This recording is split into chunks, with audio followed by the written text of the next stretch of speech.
Okay, welcome to Technotics livestream.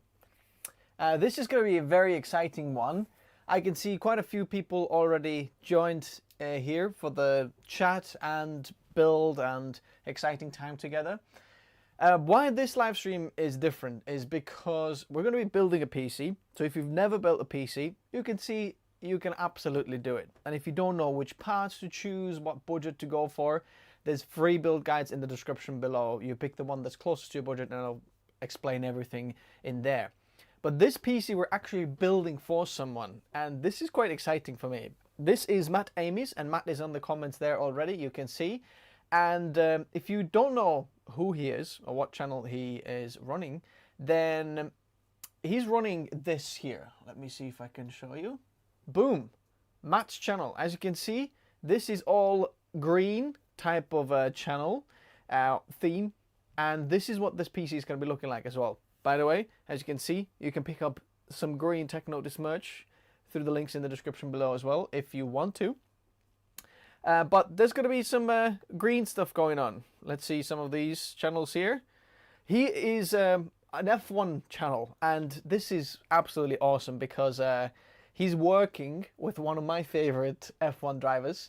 So hopefully one day we can build him one as well. I've got some ideas already, but you know, who knows. I can see there's people watching from Texas, and nice to see you all. Bonyfinger is asking, do I watch F1? Absolutely. And this is like the best sport me and my wife watch together.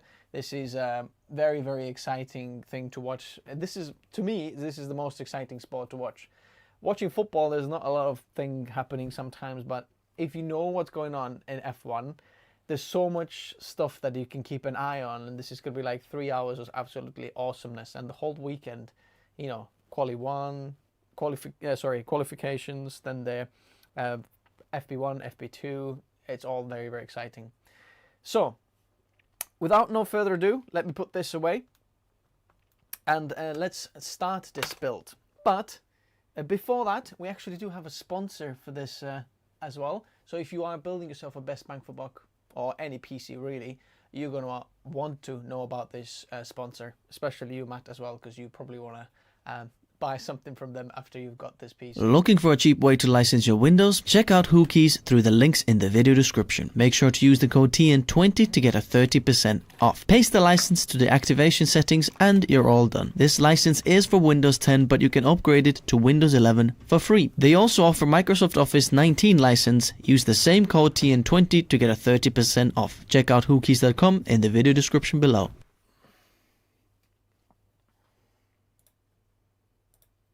Welcome back. Here we are. So what we're going to be building is a creator PC actually, and what he's going to be doing with this is a lot of editing. So we've chosen and gone backwards and forwards, chosen these parts very carefully to give him an ultimate PC, but also very good bang for buck. And what we're starting with is the motherboard. This is one of the best motherboards that you can get for creators. And by the way, if you've got the motherboard, you can claim 3 months for free Adobe Creative Cloud membership. So you just kind of get the code and kind of register it, and then you can claim it and get it for free. So if you're already using Creative Cloud, this is going to save you a ton of cash. So, by the way, if our audio is a bit low, this feels very much in the red to me, the audio. So let me know, how does it sound? It needs the bandwidth. Latency is, I've got it on the lowest latency. So it should be as low as possible here. So let me know, how does it sound? Is it all good for everybody? And then we're gonna be building it. Let me put myself in there. Then you can see what's going on. So the Z790 ProArt Creator Wi-Fi from ASUS. This way, and this way, and this way. Okay, here's our Wi-Fi antenna.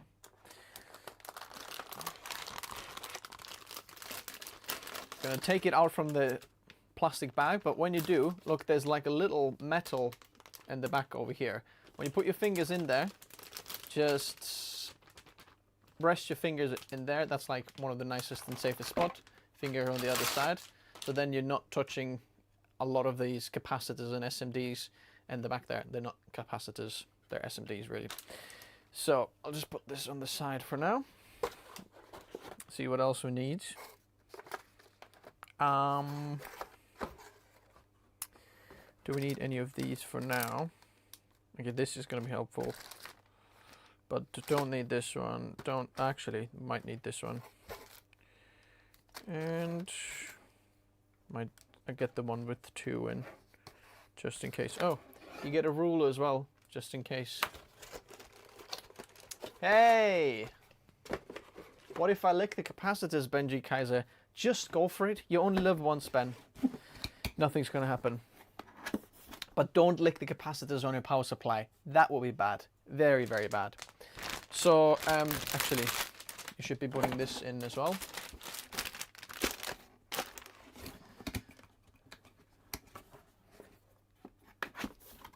Okay.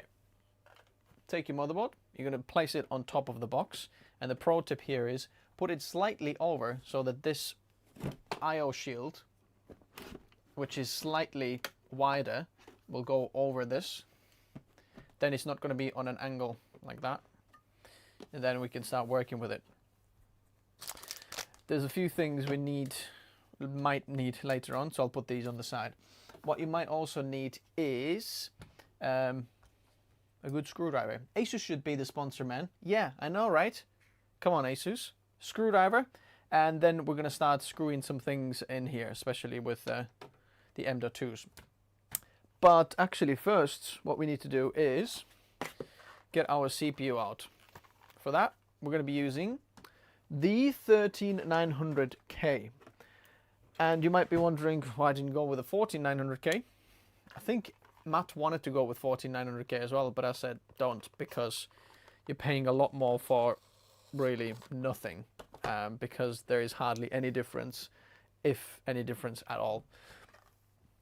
So we'll open this up. We got a fake wafer.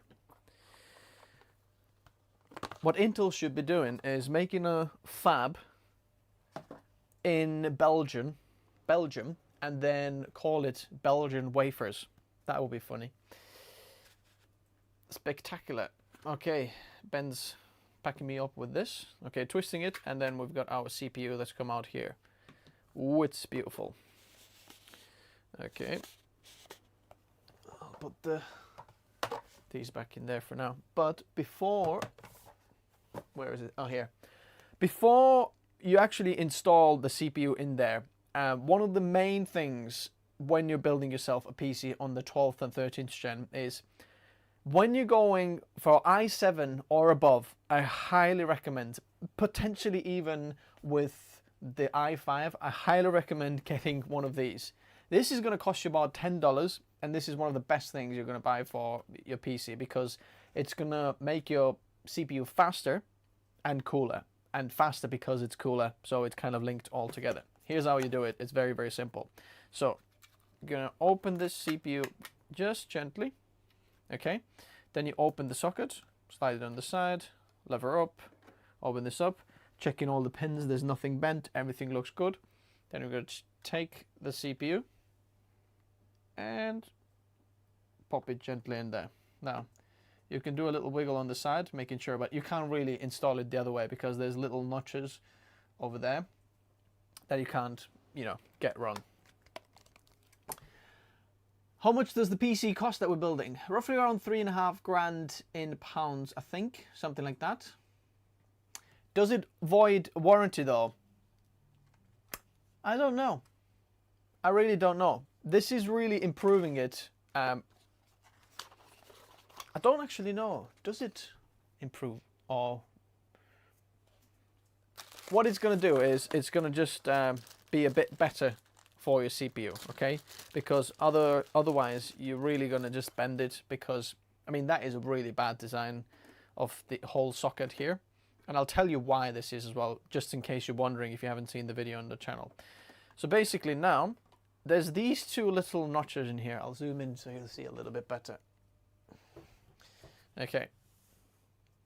So you've got these two notches here that push on the side of the CPU, and when you close the socket, it's going to push down the CPU. Because this CPU is actually rectangular, so it's longer this way, what will happen is it's going to keep pressure on the CPU in the middle and push the pressure down, like push the material down and bend it from the middle, because when you go higher temperatures, everything heats up, the metal gets softer, so over time it bends the IHS of the CPU a little bit, which means that it's not going to make perfect contact with your CPU cooler anymore.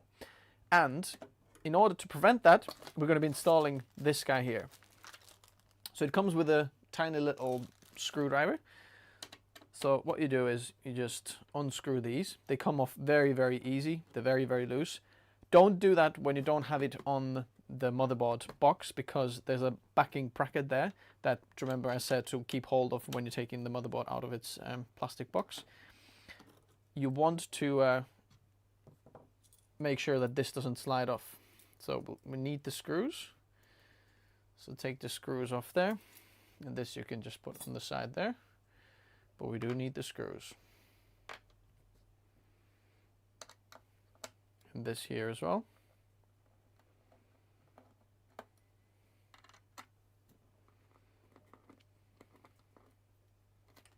Then it just comes off.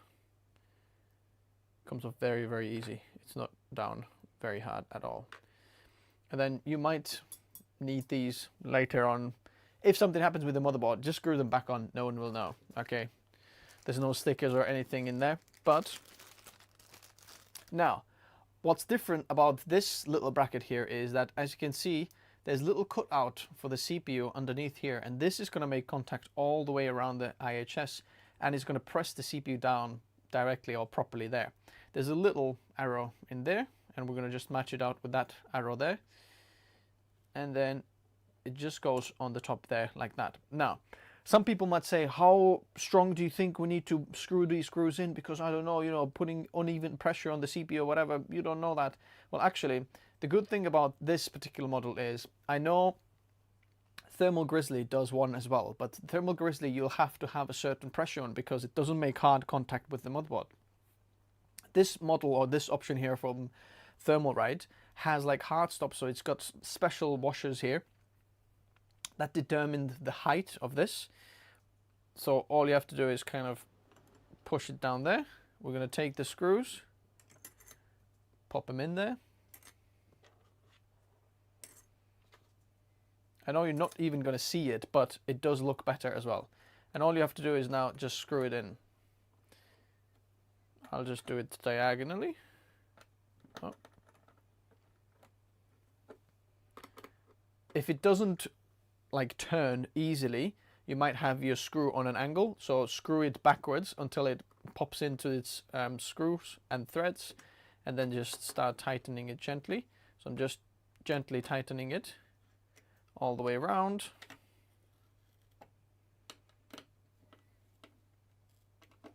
And then you're literally going to hit a hard stop at one point, and then it won't go any further. Okay.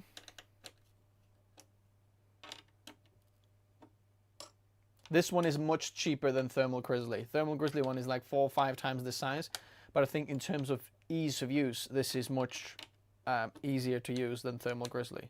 So all these screws are now in. Someone is saying XPG Lancer DDR5 6000 2x32 gigabytes good.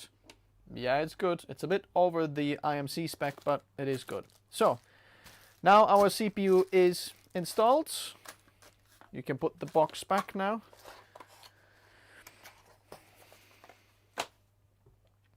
Voila. And now when we apply thermal paste, it's not going to go over. It protects actually the socket and everything around it. I think this is great.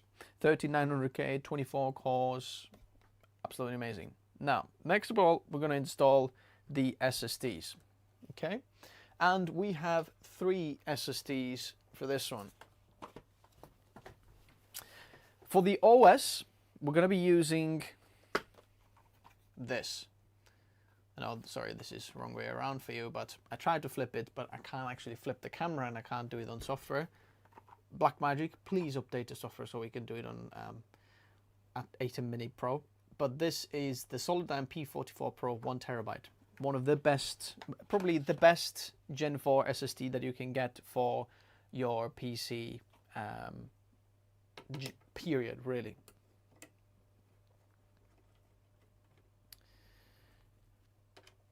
Okay.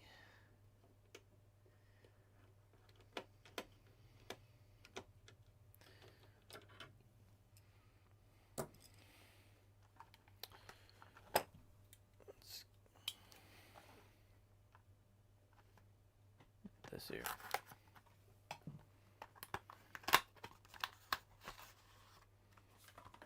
Okay. So here's our SSD.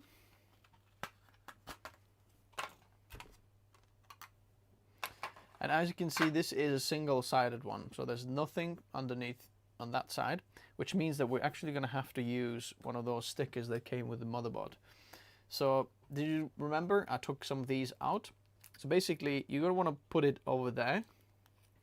So I'll just open this.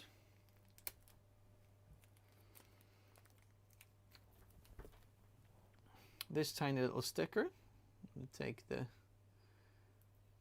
that one off there, put it there, okay, and then you pop this one down. If you have chips underneath the M.2 as well, you don't want to put that sticker in there. Then we just push that down, slide this little lever. I know M.2 is installed. How hard was that? Very easy. And now underneath the heatsink, we're going to take this little plastic off. And now this is going to make contact with our M.2 and it's going to cool it down if it gets warm. All right, let's slide it back in there. Okay.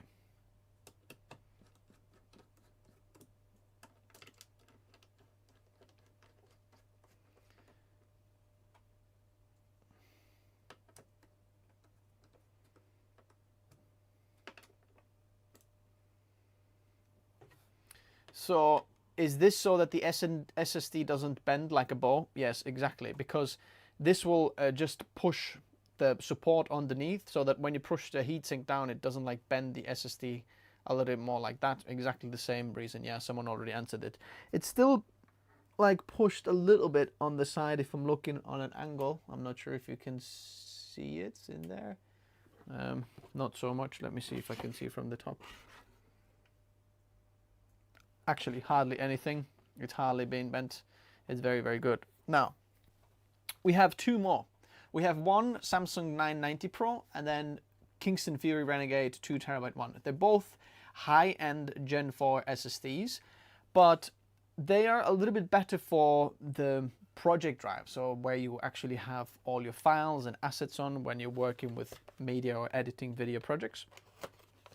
And there's two that we're going to be putting in here. So let me think, where shall I put them? Shall I put them down there? So here's a single one there.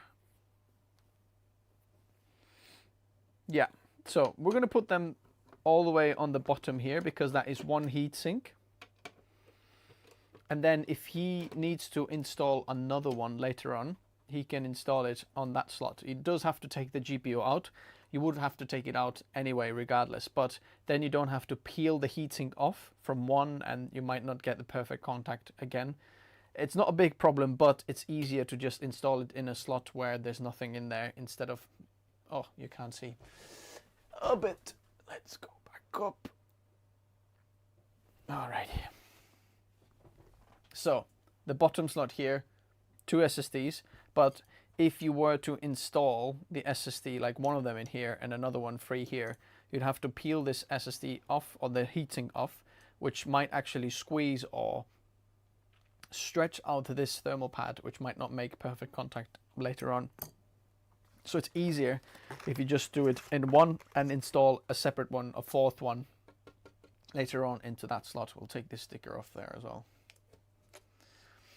Why not going for the FireQ to 530? Good question. in terms of price, at the time when we were looking at these drives, the 5Q to 530 was a lot more expensive, and it just didn't make sense. With these, we have both about 600 terabyte written spec. So I'll just put these in the bin there. There we go. Let's take this Kingston Fury Renegade off as well.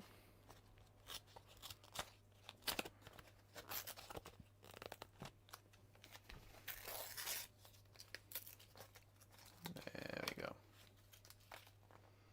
See, look at this. Kingston has chips on both sides, as you can see here. So that's why we're not going to put a sticker there. Samsung, one side, so we want to put a sticker there. So put these in the bin. And where's our other sticker? There we go.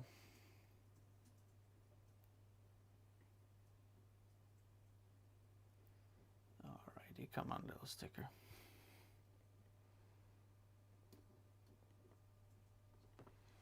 Okay, so Samsung goes on this slot with this sticker. Pop it in, push this down, slide it over. This is 2 terabytes, and then the Kingston Fury is 2 terabytes as well, which is going to be good when we're installing our Windows, because if they were all exactly the same size, you might struggle to figure out which one is the top slot here that goes to the CPU and which ones are the secondary slots. But because our top SSD is 1 terabyte, it's very easy to tell the difference in terms of the size.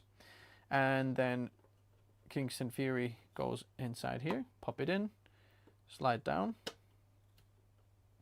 There we go. And now the heatsink.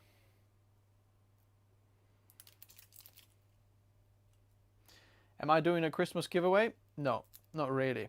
I've tried loads of giveaways on the channel, but interestingly, sometimes the winners don't get back to you, and then organizing this and then shipping and all of this, and then YouTube wants to take your videos down as well because they don't like the giveaway videos, because they think it's a scam, which is, I've just thought, never mind the giveaways then. Trying to do good, but then doesn't end up being good. Oh, come on, let's try to line up these screws.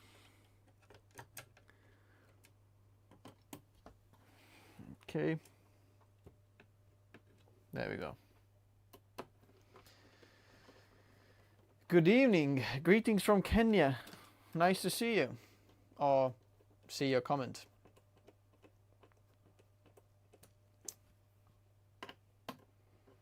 Okay. There we go. Let's see. Getting good contact now with this. Okay, SSD is installed. Voila. Get rid of rubbish. Next, we have the RAM and RAM installation. Now, all of these bits I highly recommend put inside the motherboard box or somewhere where you might actually need these later on.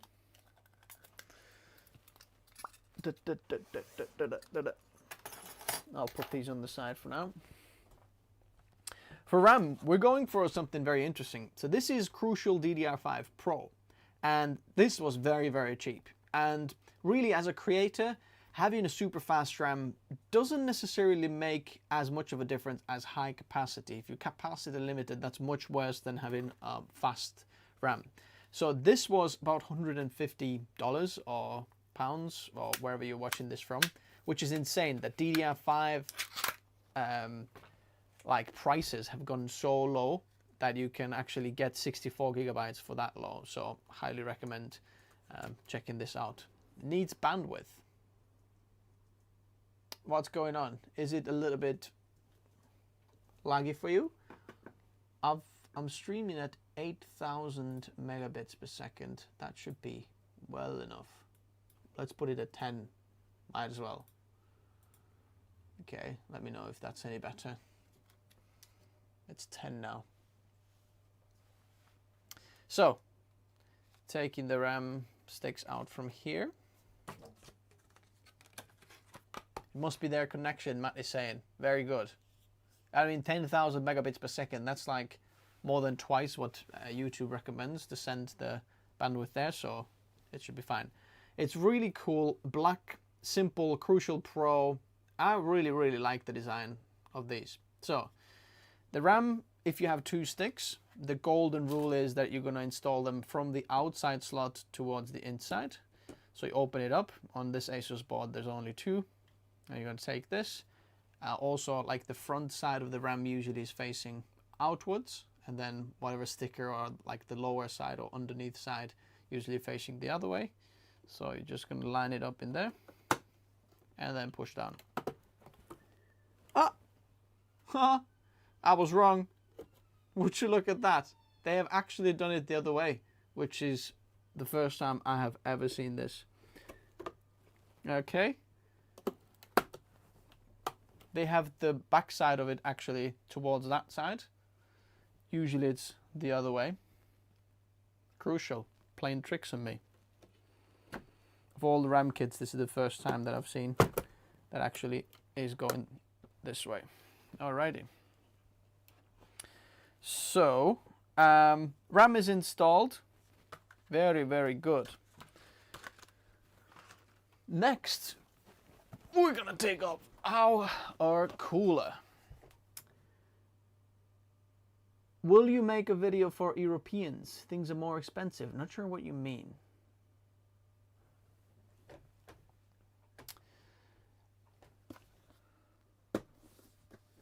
We've got a cooler here, and the cooler is Arctic Liquid Freezer 2 280mm one. Now, we're not going to be installing the actual block on the motherboards. Actually, we are. I am going to install it in there, just because the way the case is in here. Can you see the case is green as well? Matching his channel, matching the TechNotice merch. Alrighty. Here's these.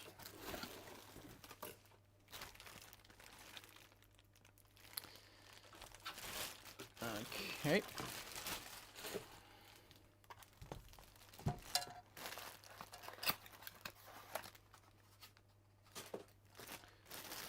Okay. I'm gonna take this off. And oh yeah, we're gonna have to do something special, because they haven't changed that. Yep. So, as you can see over here, okay, this back bit of the cooler on this Arctic Liquid Freezer, this just back plastic panel here, actually, I think they've changed it. 1 second. 1 second. Don't worry, I've got a plastic on there, so if I put it on the CPU, it's not going to scratch it or anything. Let me see.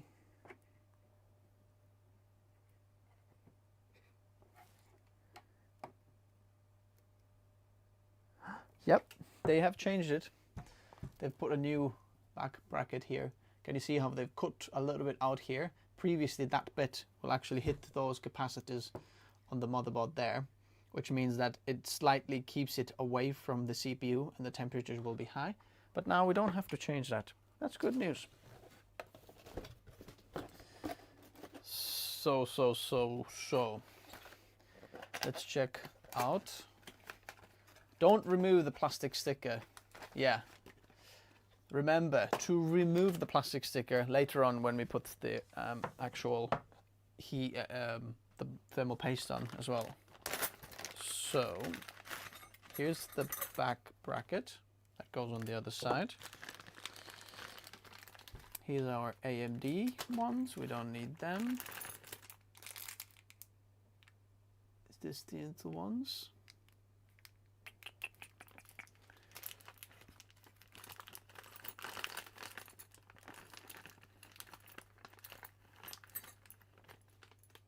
I think these are the Intel ones there.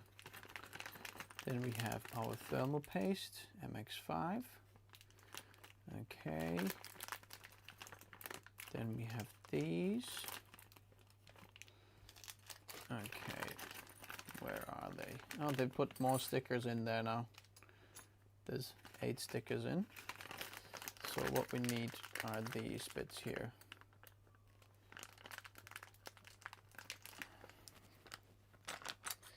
Okay, I'll put these on this side. Screws, and then plastic rubbers. There's four screws and 4 plastic rubbers there as well.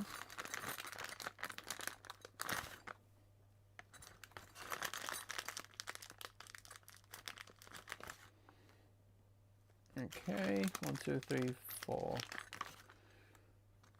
rubber bits. Okay, these are for, don't need these bits now. The AMD bits we don't need either. These are the Intel bits. So we're gonna take this, and I've done it with this cooler a few times before. If you don't know what's going on, then you know, just check the manual. But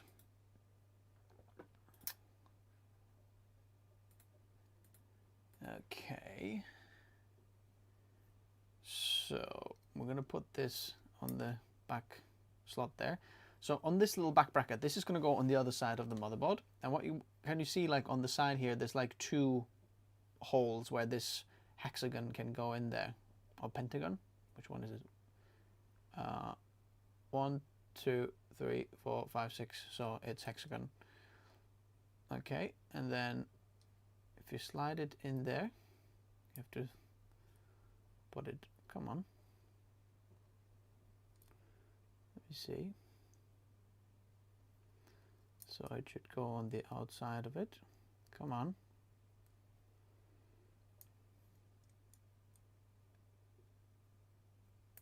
There we go. It does go in.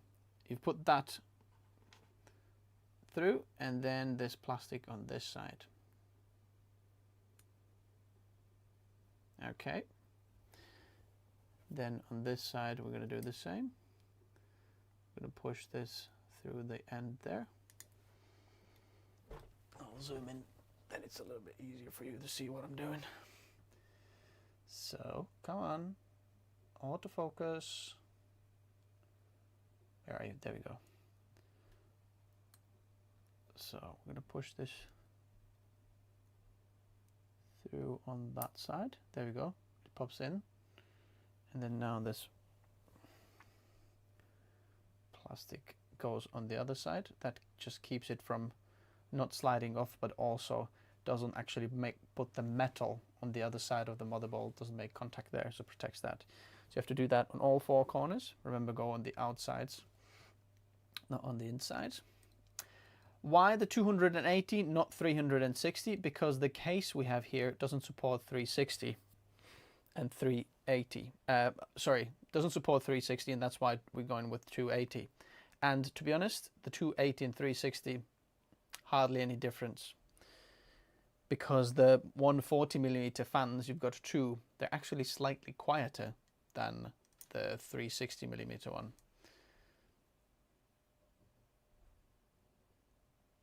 Okay, and we've gone with the ARGB version, so we can get those green as well, and the rest of the fans actually matching up as well. So once you've got this installed, now let me move it back a little bit. Okay, so here's our socket. Then we're going to be taking out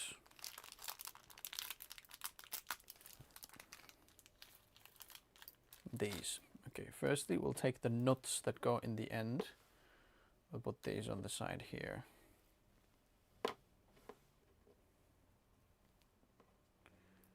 Okay, oh my word, now I have to look at the manual, because I can't remember which one is it. So can you see there's like big standoffs and small standoffs? Actually, I probably can't make a wrong choice, because there is, one of them is a thicker one, so the thicker one doesn't go in, does it? Nope. And the thicker one doesn't take this either, does it? Nope. So that figured it out for me. So there's like long standoffs and short standoffs. We're going to have to use the long ones. As you can see, the short ones have a bit thicker thread on one side, and that's why this is not going to work for us, because the thicker thread doesn't screw into our back plate, which is there. So where is the small ones? Okay, so we just need these 2 screws. You'll need these, I'll show you in a minute. We'll put this, and then you need these 4. Now, before we're going to screw it in, where was my stickers? So inside the packet. So here's 4 of the stickers. I'll show you a little trick. The manual most likely is going to tell you to put these stickers on the motherboard.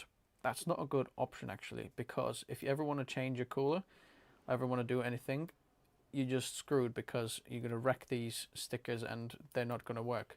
Here what we're going to do is, and you're going to have like glue on the motherboard because it all gets warm. What you do is, because this is exactly the same on both sides, you just put the sticker on this screw. Just like that, okay? On the other side, it just gently kind of glues on the bottom there, and I'm going to leave it there. I'm going to do it with all of the 4. If I just use my PC for gaming only, should I stick with the K or KF chips? Gaming content, not on the channel, but I'm going to answer this question anyway. Yeah, go with the KF then, but I still like the non-F version, just because the iGPU, even if something happens to your main GPU, you can troubleshoot. You still can use your PC, because the GPU, you have some kind of GPU at least in there. Hello from India. Hello. Okay. And last one now as well. Come on.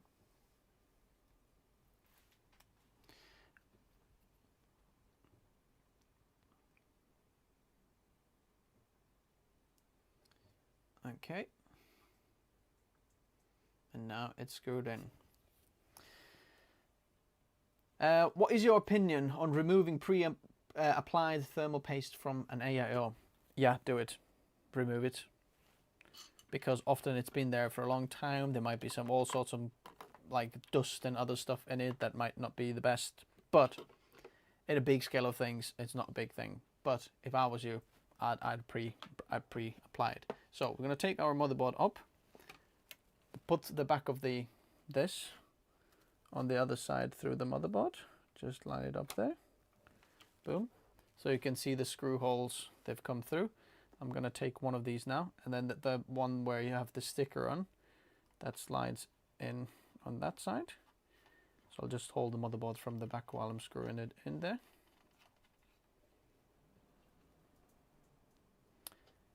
Is the Dark Rock Elite worse than Arctic Freezer 2? Arctic Freezer 2 is better. Definitely. So I've got 2 of them in, so the back bracket doesn't fall off anymore now. So we'll just tighten these up here.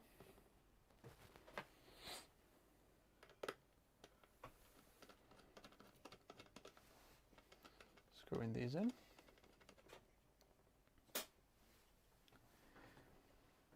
Any tips while selecting an NVMe SSD?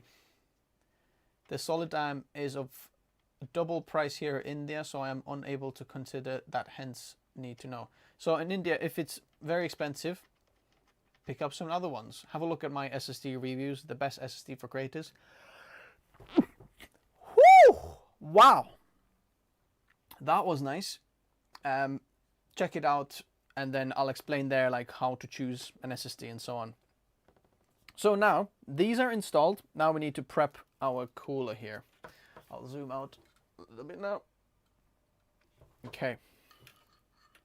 So, what we need to do is add these here, because they will be going. So these things we need to screw onto our cooler. So that one goes there. You might need a screwdriver now.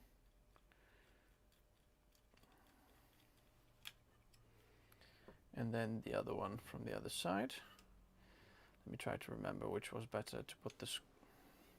I think this goes underneath.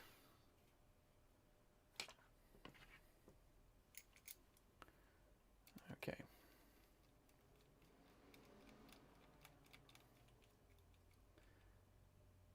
ITX PC for creators, Martin Ruiz. Yes, let's do it. I've got very good, I mean, Fractal has got some beautiful ITX cases. I'm just going to change the end of the screwdriver to a Phillips 2, not 1, because it's bigger here. Okay. Okay. Yes, I would love to have an ITX creators build. I've actually got some on the channel. You could check them out. But biggest thing there is like having the GPU support. So now what we can do is test it on there. So remember, the fan is actually going up, not down. In our case, it's just going to go on just like that in those middle holes. So it does go on, perfectly fits in there. Just double checking. Nope, we're not heating any capacitors or anything like that. So that's good. I'm going to take it off for now because we're going to have to take these fans off the cooler. I'll show you why in a minute. So the rest of these cooler bits, we'll just put them in there.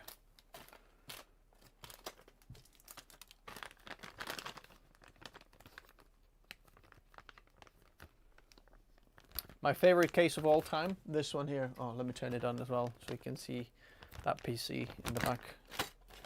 In terms of looks or usability, I think for looks, the Fractal North is unbelievable. So I'll just leave that one there for now. Let's do a bit of case prep. Just move these on the side.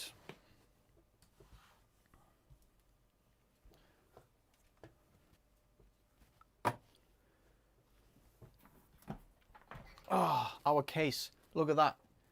Beautiful. This is Fractal Pop and, well, Fractal Pop Air. And you've got a few different versions of this case. You can get the inside to have different color, but because obviously matte channel is green, we're going to go with the green design, and that looks really, really nice. They are RGB fans here. So, oh man, the thumb screws are always way too tight on. So let's quickly pop these open.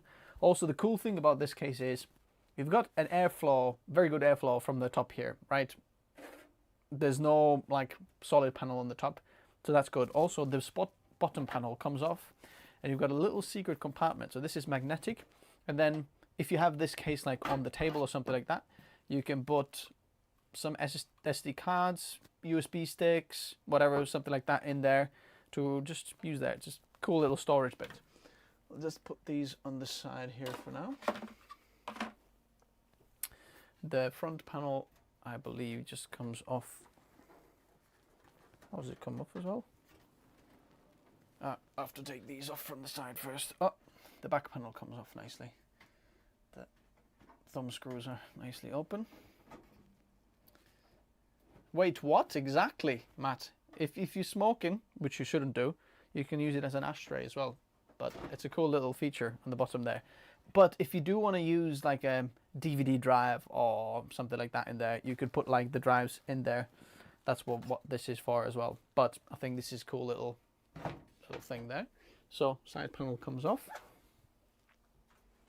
Look at this. The guts of this PC are all green. How cool is that? I need a different screwdriver now.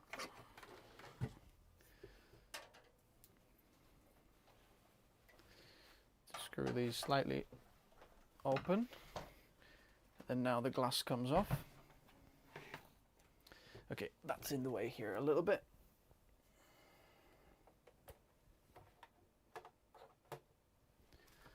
There you go.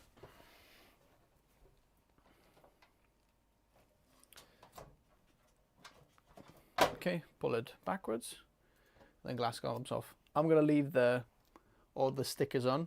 Matt, you can pull the stickers off when you get this. So you can do the peels. I'll just put this on the side.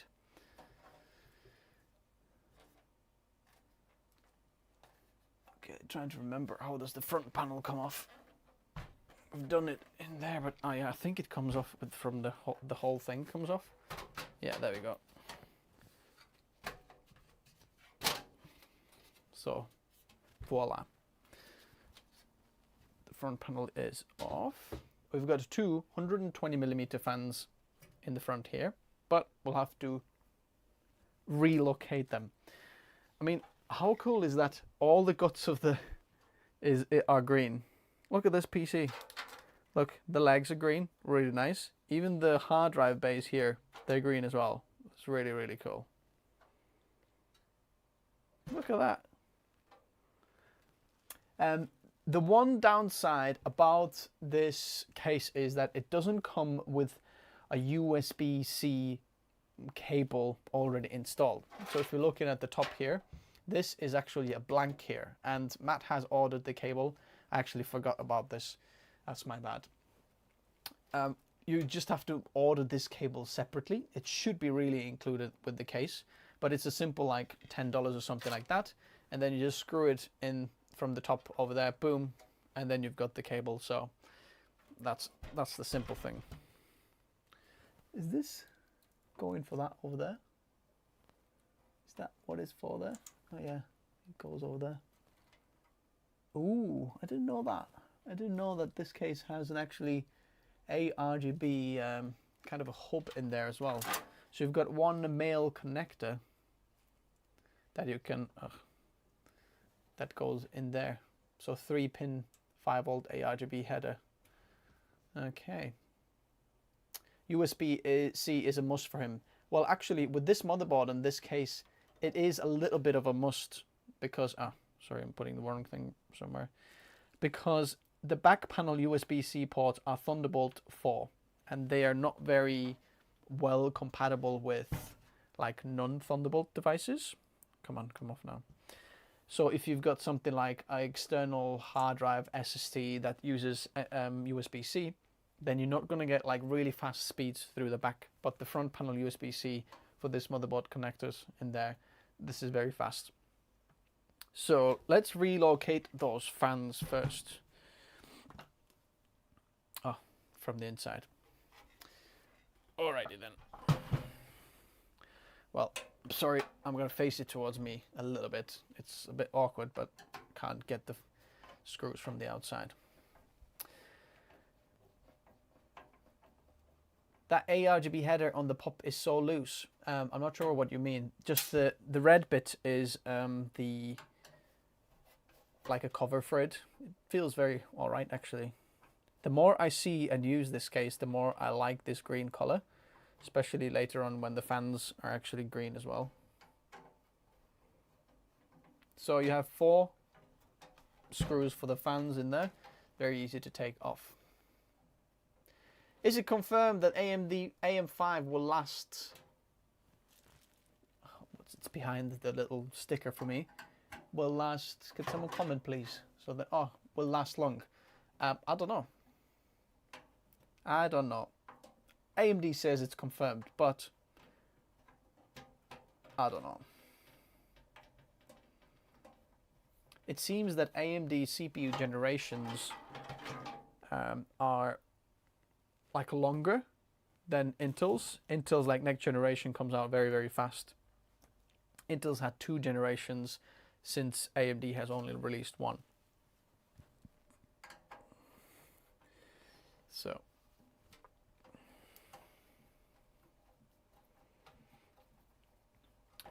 dun dun dun dun dun dun dun dun dun dun dun dun dun dun dun dun.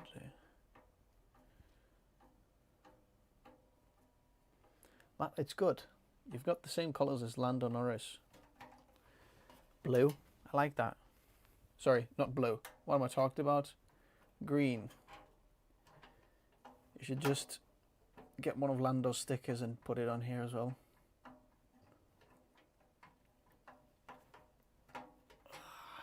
Okay, 72% like the green theme. I'm going to end the poll as well after this. After this screw. Alrighty.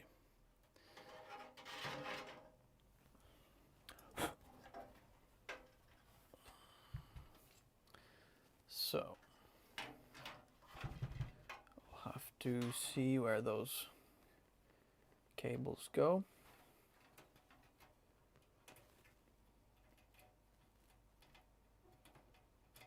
I wonder if Matt likes turtles.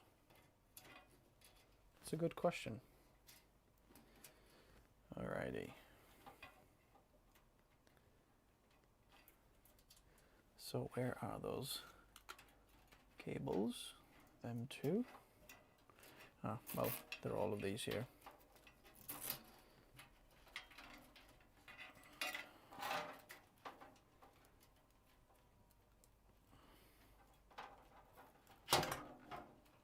Okay.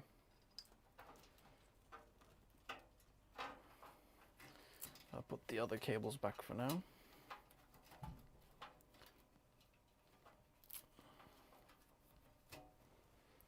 Just have to take these off.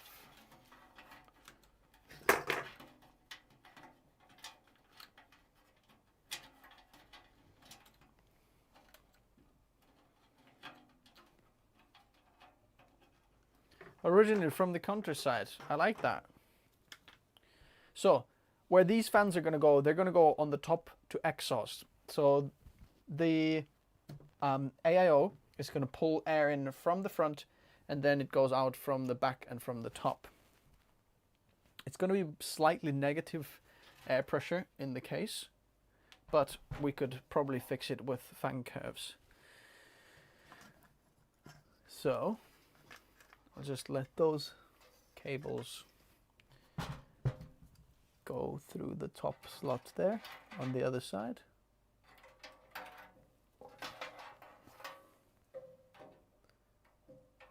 Okay.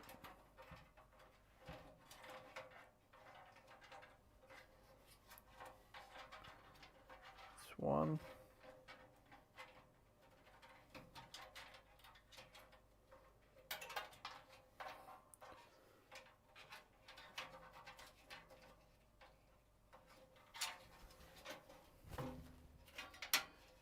Okay, so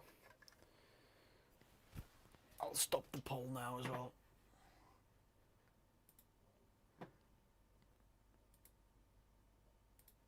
Okay. So using the same screws that we pulled out from the front. Alrighty.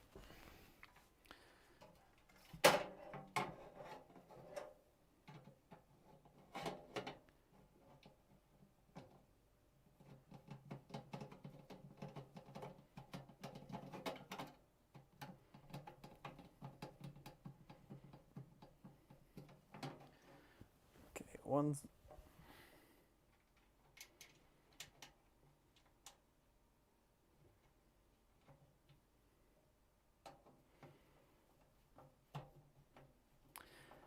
Outlet. I know. I should be having the overhead view the other way, but the way I have it set here, it's a very, very small room. So I don't actually have the space to rotate the camera. So, just these fans go in there now.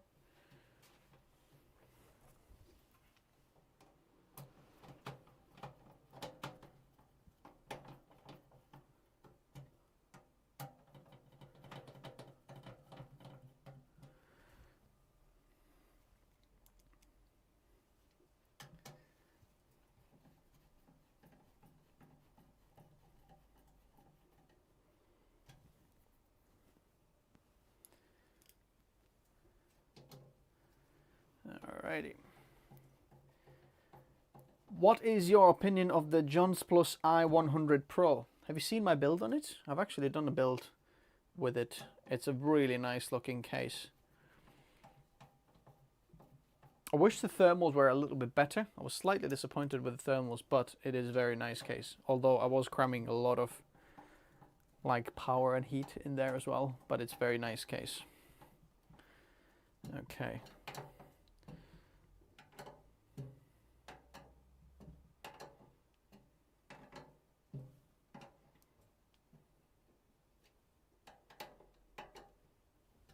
Okay, so now the fans are installed. Also, by the way, there's a little magnetic mesh panel that comes with it that goes on the top there, making sure that your dust doesn't fall in when your PC is off. But when it's obviously blowing, it will blow the dust out. Guide for the gate case. So let's do this. Ooh, actually, because they go on the other side. Well, they should reach through. I'm going to take the fans off here first. So let's go to this view. Actually, don't need that either. Right. Just putting the cable back.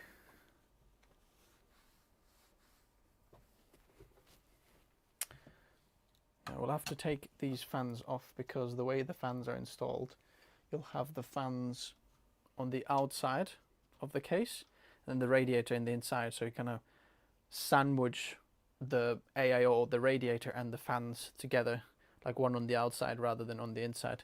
Sometimes you have it like that, the fan and the radiators are all on the inside or all on the outside or something like that, but that's how it goes in this one. The green is dope. Yeah, I like it as well.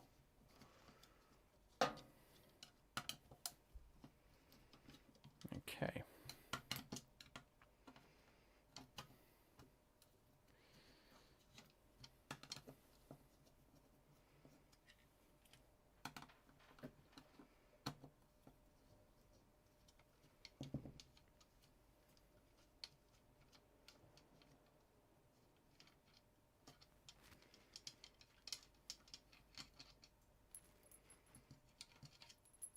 Did anyone see my M3 Max versus PC video yesterday? The funny thing is, all the PC guys are dead mad because they... well, how do I do that? Well, I might leave these actually, because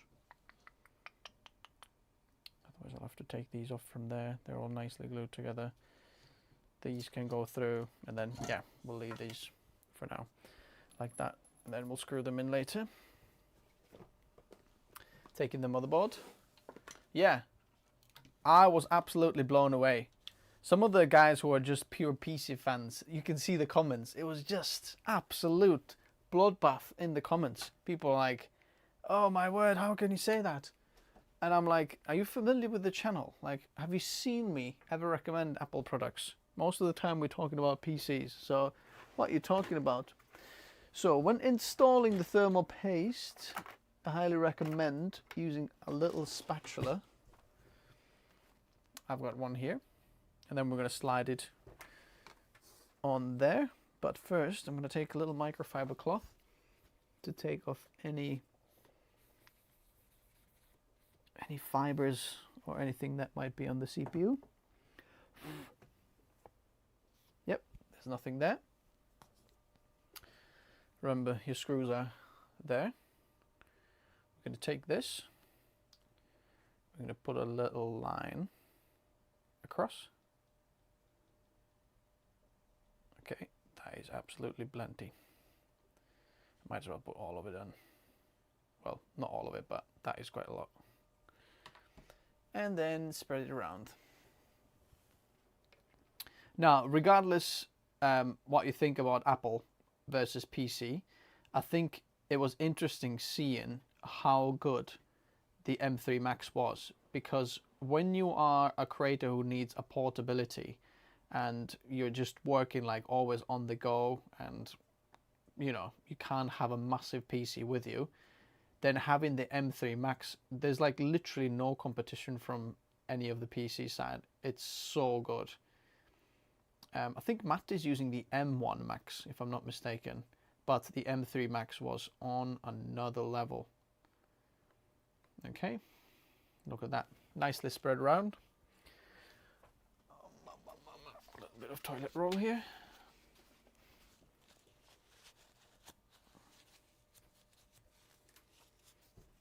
Now, very important thing when doing the next step, make sure that you peel this plastic sticker off. Okay. And now,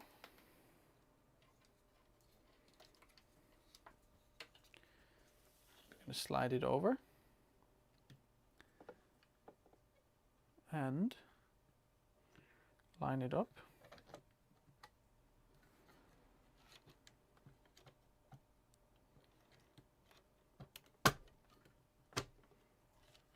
Okay, there he goes, holding it down, and then screws go in. The M3 Max is quite poor in 3D. Well, I'd like to challenge that actually, because in terms of Nvidia, yeah, but in terms of AMD, it's actually leading compared to AMD.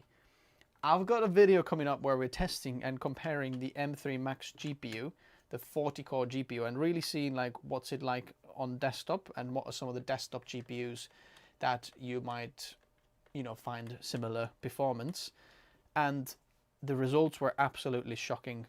I didn't think the laptop GPU, for example, is still better than any of the desktop Intel GPUs, and very similar in Blender as the Radeon 7900 XT. Now that is crazy.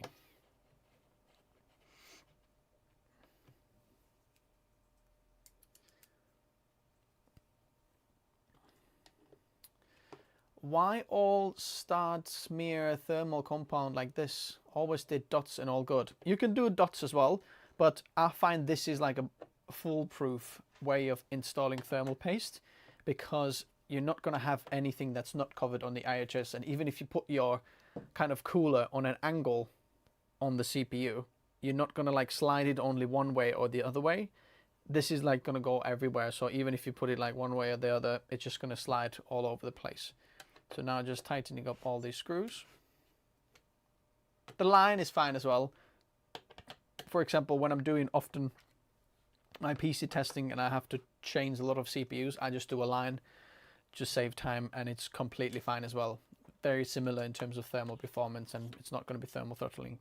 Now, these are going to go in, so let's see. Okay, this is the CPU fan header. So there's one 4-pin header that's going to go over there in the gray slot. Okay, let's move it a little bit so you can see. In there, there's a little gray header. Pop it in there. Boom. Boom. We have put it in there. And then this ARGB header, that goes over here. Ooh, that went in nice. Alrighty. And then the cables, we'll sort them later, but I just want to hide them a little bit as we're putting things in. It's not going to go all over the place. So now we really want to put the motherboard inside the case. And let me see, how much space is there? Not that much. Can I slot it in there? Okay, we'll do that in there.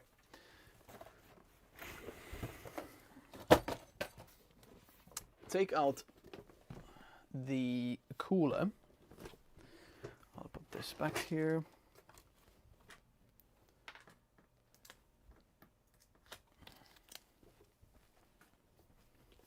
For the cooler, we're using Deepcool PX1200G. So this is a 1200 watt power supply, which will support your GPUs or CPUs, you know, it's a lot of juice, right? And it is ATX 3.0 power supply, which means that we don't have to use any headers, like any splitters on the GPU, or converters for that 12 volt high power cable. So all I'm after right now is 2 CPU cables, because I want to put these in first. After just find them in the box. Hopefully they're labeled. Yes, they're labeled. Look, it says CPU on it. So I need one, I need another one.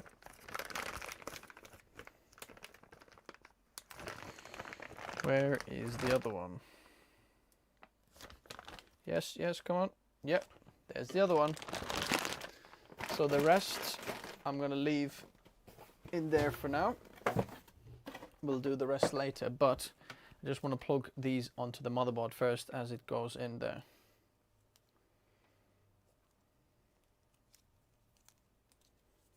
Why have other creators on YouTube come out to criticize the M3 so quickly? I think, well, the M3 kind of story is very interesting because this is the first time Apple has released a new generation within 10 months of the other one.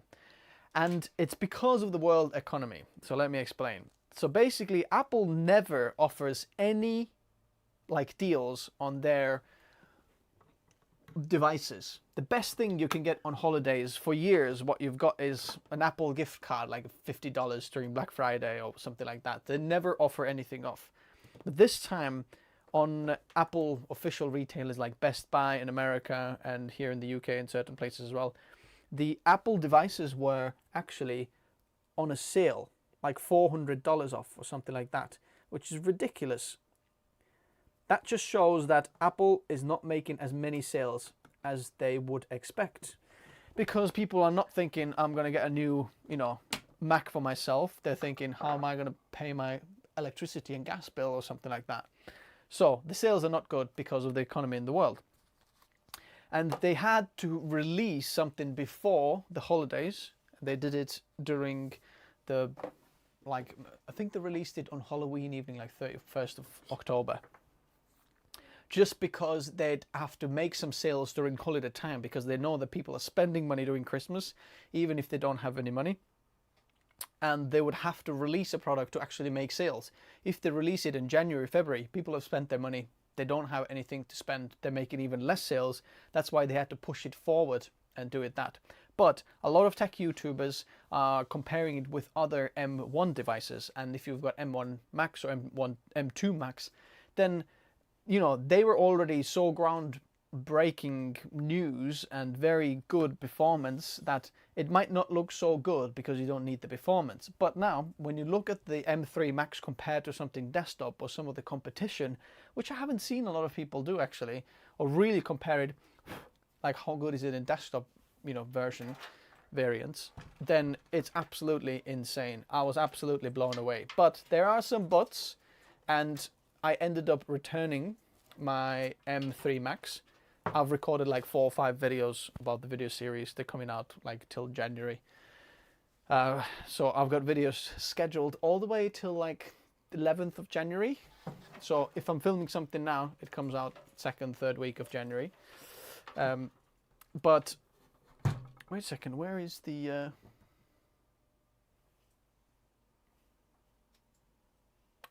Where's the screws for the case? Oh, there. I forgot. So, there's some cables, and we're just going to need to take this bag out. So that's why this is interesting about the M3 Max and the world economy. Build another Oppenheimer episode, please. Yeah, what are we gonna do? Well, we did the Threadripper, the new Threadripper. What else should we be doing? So, here's what we're gonna do. I'm just gonna move this all the way here. This case right in the middle so you can see what's going on.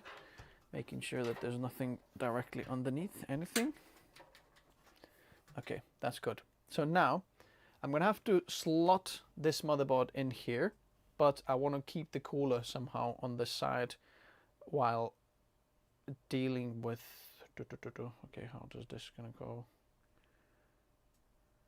So we'll see how this is gonna go. We need some screws. The screws are gonna be in there, and these will just go in there. Okay, so let's do it. I'm going to take hold of, well, this is, oh, by the way, here as well, let me show you this side. The motherboard has, I'll show you this side, a little film in here, the back I/O. Pull that off as well before you do this bit now. And then let's put it in.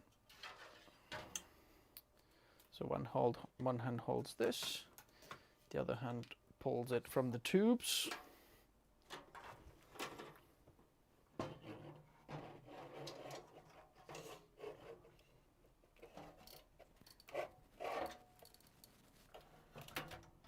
Okay, and off it goes. Boom.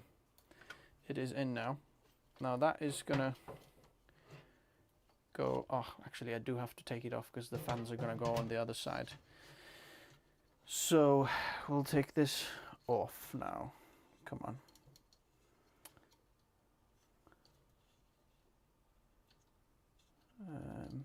So this,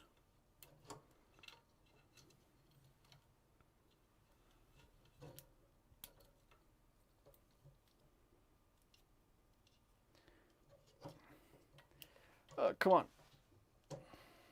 Will I test the performance of this PC? Yes. You'll see the performance when it's done. I think we might be able to even put the tubes down if the GPU is going to fit in there. We'll test that in a minute. Let me screw the motherboard in first. So we'll do it like that. How's that? Okay, so inside there. What is the gross margin percentage for retailers of what? Of which product?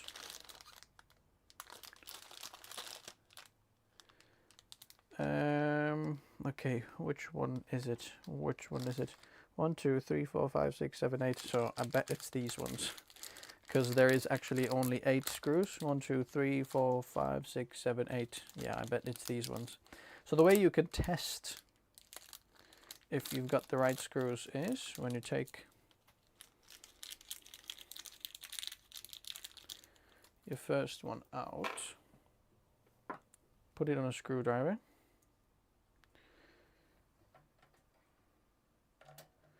slot it in backwards,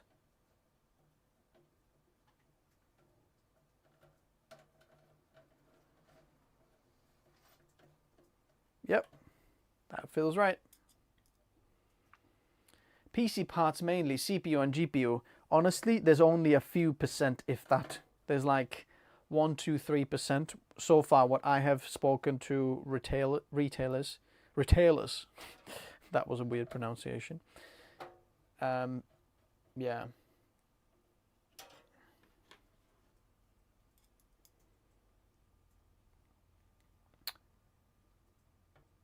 Yeah, or do it earlier, Matt. Do you want to do it like on Wednesday?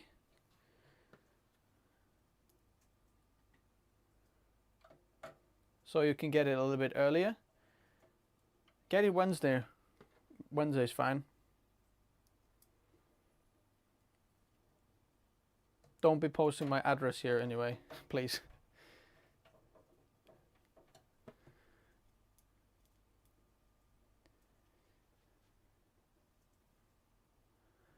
Okay. See, that was a good job. We put these cables in for the CPU, because you would have struggled to put these in on the top there. I could have installed these fans later, but hey. So now I can actually slide them all on the other side easily. So one more screw on the top there, and then it's all done.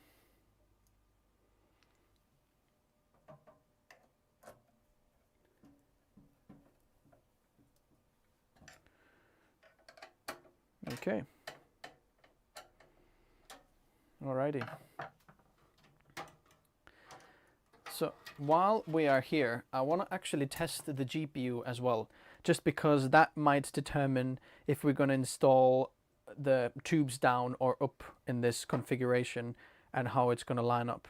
So in order to do that, we're going to have to take the second and the third slot off from here.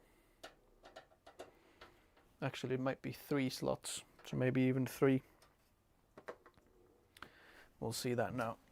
So for the GPU, we have a Zotac 4090 Trinity.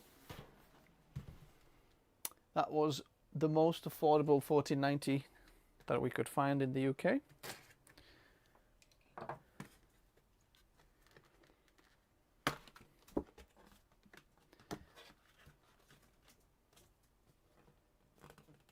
Yeah, go for the Thursday, that's fine.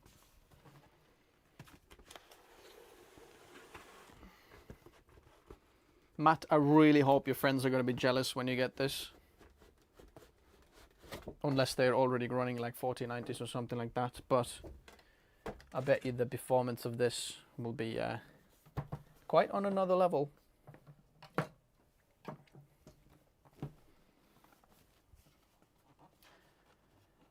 El Dude. Now we're talking. So let's get this GPU on. This is the 4090. Come on. Come on, come on, come on, come on.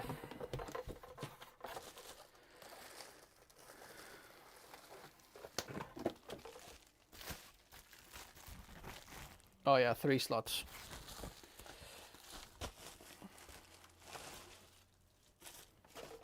Voila. Okay, there's a lot of plastic around it.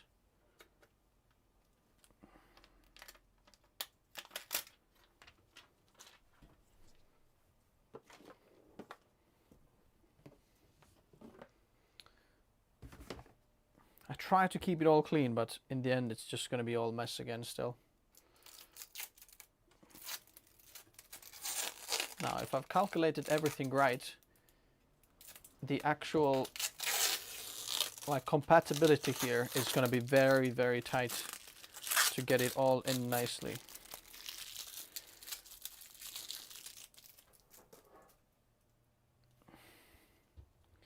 Okay, no more stickers on the other side.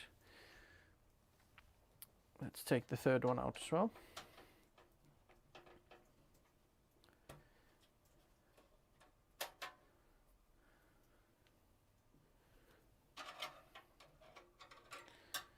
Okay.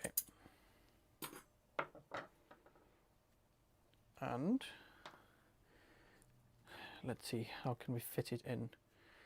Might have to fit the GPU first. Like that. Oh, sorry about that. Put the GPU in first on there.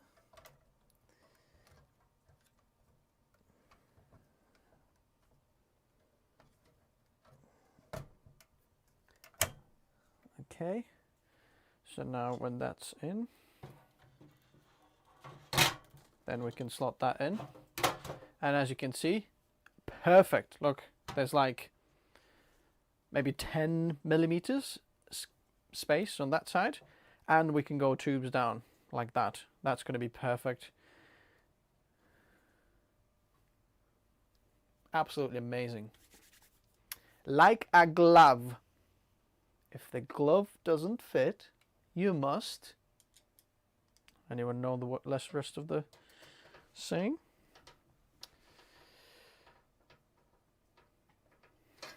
The soap-shaped graphics cards. Yeah. So, am I going to leave the GPU in here? Well, I must do, because the actually, I do need to check this.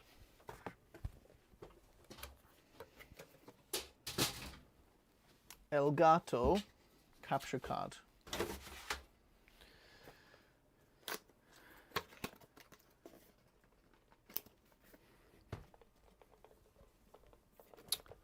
Where's the knife? Anyone see the knife?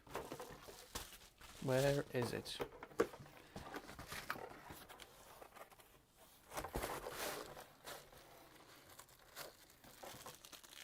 Oh, that's nice. Did it come with GPU sag bracket? Oh, that's very good. That's very good. Oh, magnetic as well. So you can put it later on in there. I'll put it in this special compartment for you, but Matt, that's how you're going to install this later on as well. Little GPU bracket there to keep it all nice and tidy, making sure that there's no sag of the GPU. That's very good. I thought you're going to have to buy one extra. Anyone see the knife? Oh, there.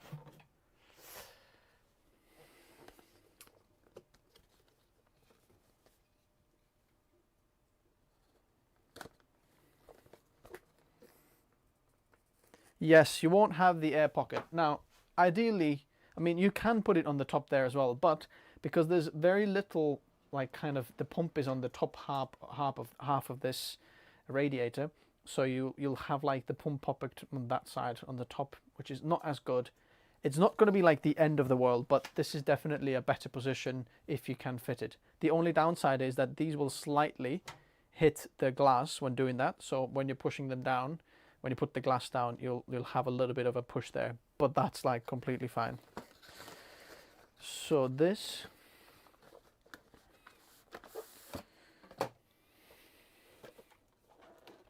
aha, and as you can see, that is going to go in there like that. Perfect. But I'm not going to put this in yet because I need to put some other cables in there first.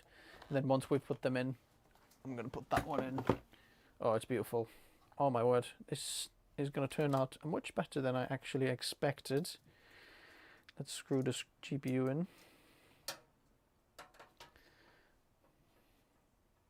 You must have quit. Yes, JM, you got it. Someone's watched some movies. Do not forget to drain the fuel because it is PC for F1. Well, yes, we're going to have to do a very fast pit stop. Well, McLaren did the fastest pit stop, didn't they, recently? 1.8 seconds, I think, if I'm not mistaken. I watched it live and I was like, why are the commentators not like noticing that they just did insane time? Because they were talking about something else and I was like, what's going on? And then like after a while they were like, ooh, that was just the fastest pit stop ever. And I was like, yep. Okay, there we go. That goes in. Now all three.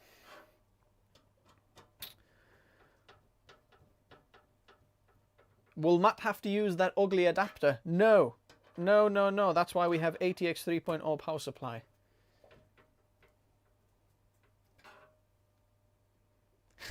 Here in Florida, we wear headbands and sweatbands in the summer too when we're building a PC. Well, not in here. Think we can see a Threadripper Pro? Any ETA? I haven't got any answers from my contacts yet about that. So now, the big long screws that we had before, we're gonna have to just have to double check. So now I'll move you on the side here because what we're gonna be doing is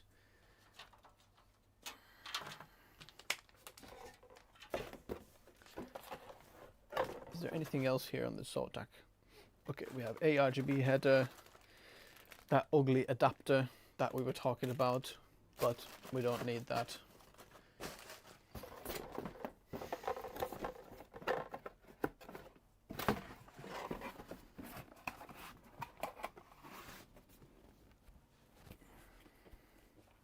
By the way, this PC build here behind me, that comes out on Sunday. The nicest PC I've ever built. Well, I don't know now. Matt's pretty nice as well. So, well, still keep turning this around because we need to put. So these will go there, and then the fan cables go underneath on the other side. So where do we put them? I'm gonna have to push these through on that side there. So we go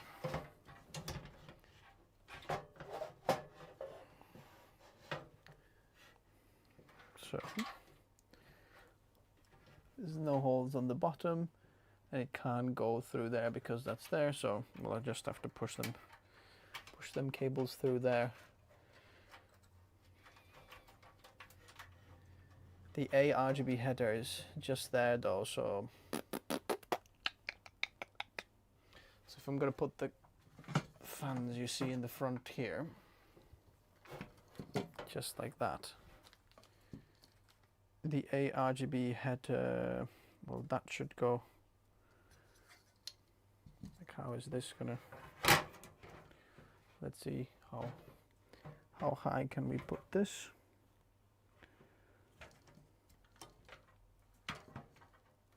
So that's the highest, as you can see. So how do we get the ARGB header? Well, we're going to do it on the other side, because remember there was an ARGB header just on there as well, which we can use. That means that we'll just leave the ARGB header just on the bottom there. Don't need to plug it in. But let's pull this cable tight. There we go.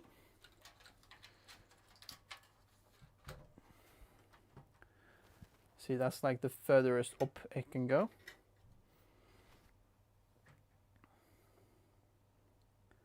So there we go. Let's try to plug this in now.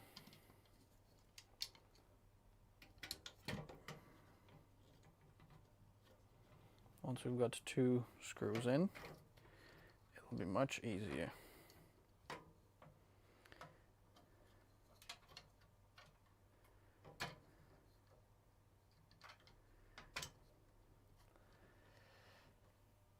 CSGO or Valorant, I don't like either. I don't game like at all, so not interested, not bothered.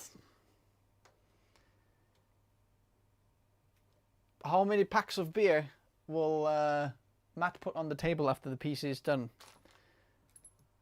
I don't know. Matt's gonna have to figure that out. Or maybe one day we can make a PC for Lando. Get it actually painted by McLaren, the custom color that Lando did on his McLaren. Surprise him, something like that. That would be awesome. By the way, Matt is working. I don't know actually. Can I say where Matt is working? Is it a secret? It's a really cool job that Matt has. I have a question. What do you think is the best CPU for an RTX 3090 to reduce bottleneck, depending on your workflow? What are you doing?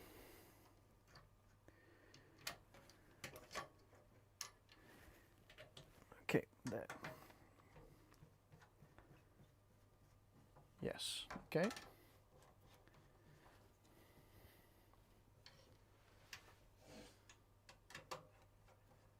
Mostly video editing. Well, then RTX, then i9 13900K is a good option there.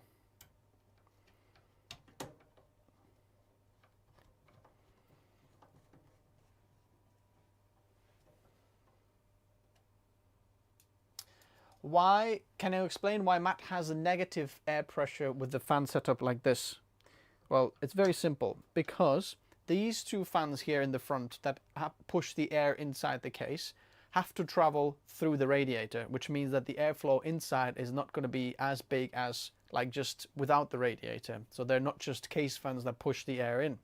But the outlet of the PC is actually 320mm fans without any restriction, just a little mesh, but the mesh is not as fine as in the front here, which means that the air goes out easier than in, which means it's a negative air pressure, and it's going to start to pull air in slightly from these little cracks and crevices of the PC where it just pulls the air in.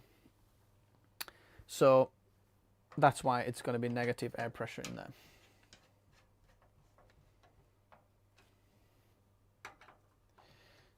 Okay.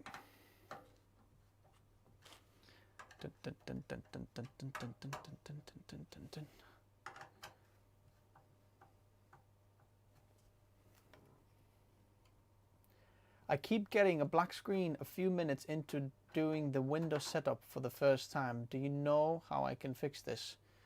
Oh, it could be a million things. The honest answer is, I don't know. Okay, just making sure they're all nice and tight.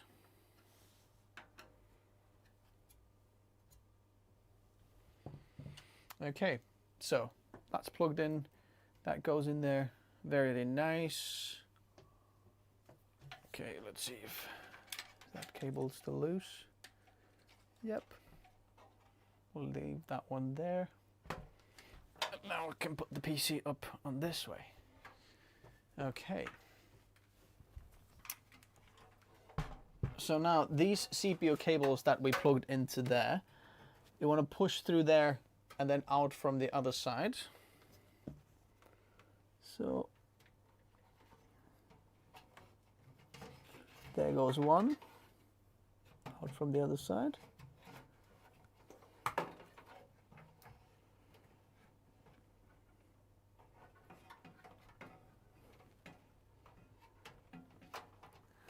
And then the other cable exactly the same.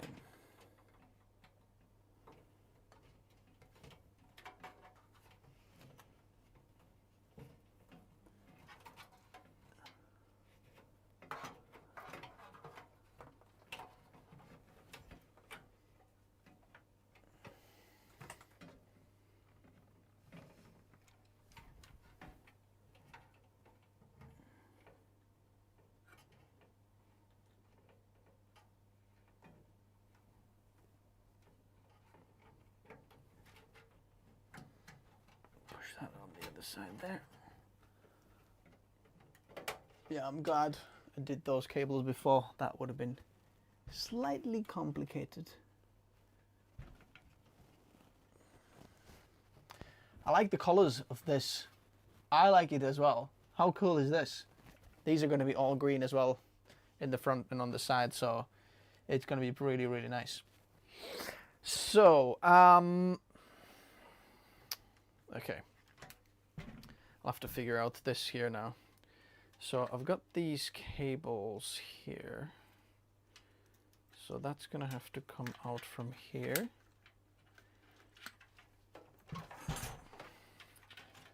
So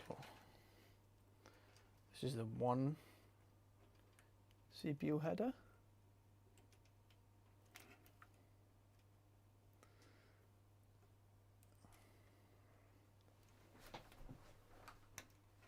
Okay, and then the other one goes on the bottom here. That goes on the side. So, all right, we have to undo this a bit. Have to be very careful with this. There we go. This zip tie open so that we can put these on the other side. So will this fit on the other side?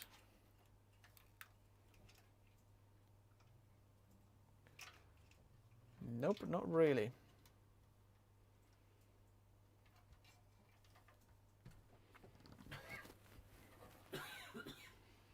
That's the weird bit here. How do we get the ARGB header in there? Okay, that's very, very tight.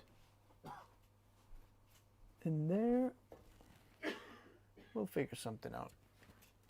Might have to get an extension or use one of these headers there. Dun, dun, dun, dun, dun, dun. Dun, dun, dun, dun, dun, dun, dun, dun, dun, dun, dun, dun. Okay, so that's the ARGB. Yeah, is that correct? But I don't know why. Where's the power coming from in there? Well, we've got these. We might have to get one ARGB like extension, because this is very, very tight. That doesn't reach there. And if one of them goes in there, that's not long enough either for, well, where is it? That's not long enough either to put these in there. And yeah, I might have to get an extension.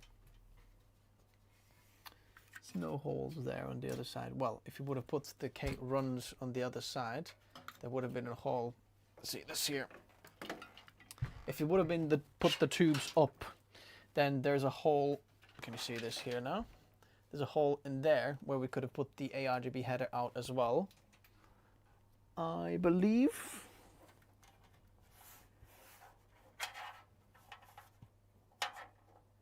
Well, kind of not either at the same time. So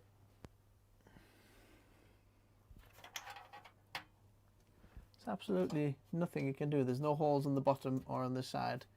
Can't get it out. So I'll have to get a cable ARGB extension. Do I have something in here?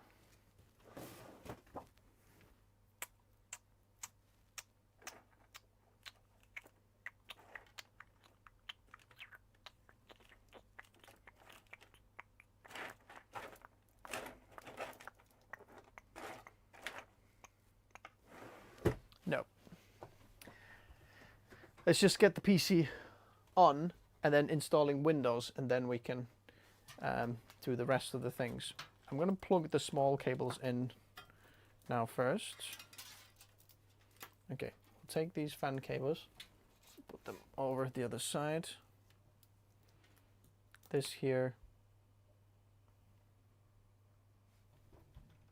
Oh, well, there is a little hub. That is actually a good idea, if we could get it somehow there.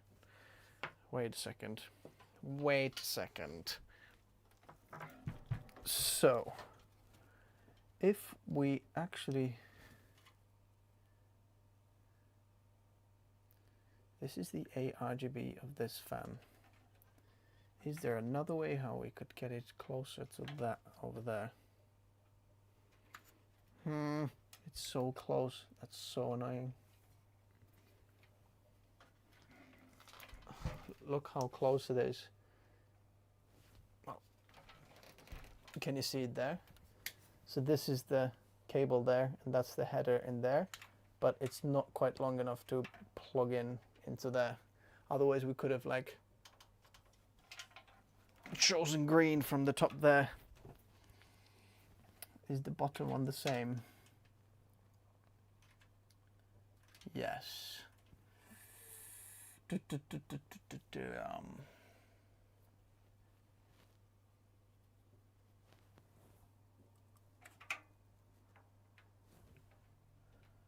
Moving it one down, that will be even further away then.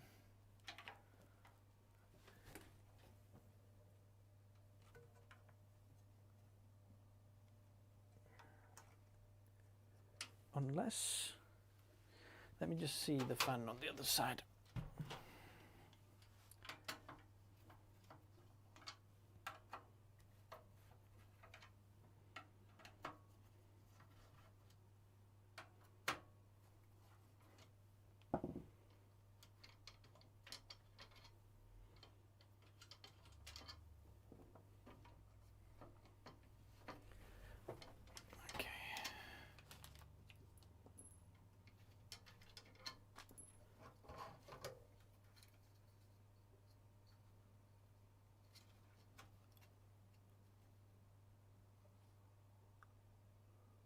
Well, that is how much it's gonna go. If you put it in the lower, you're further away. If you put it in there, it's not quite as... It needs to be like that. This much, and then we could do it. Oh, never mind. We'll have to find just an extension cable.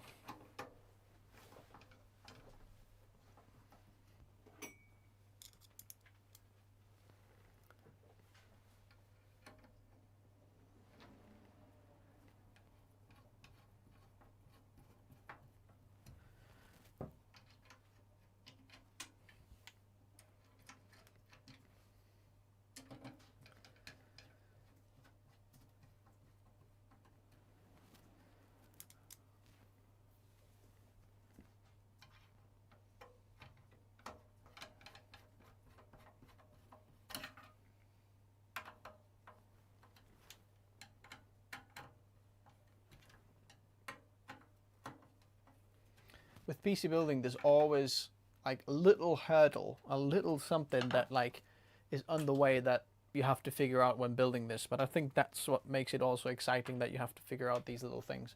So the Fractal case actually has a little ARGB hub in there because you've got a SATA power and then a little plug in there, and then little ARGB, the red header that I showed you there before. But our plug is a bit too short, so we're gonna have to like find an extension cable for that. That's gonna be only a few quid, something like that. I'll figure it out later.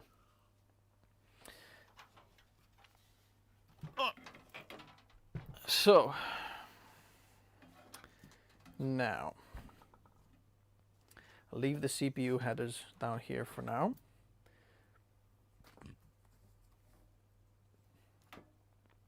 Power switch. Oh, well, yeah, there is only power switch. So that's going to be easy plugging in on the motherboard. There's no LED lights or anything like that. We'll keep that. I might need that for now.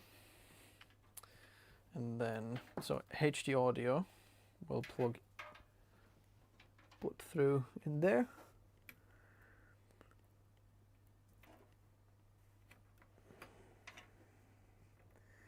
Goes on the very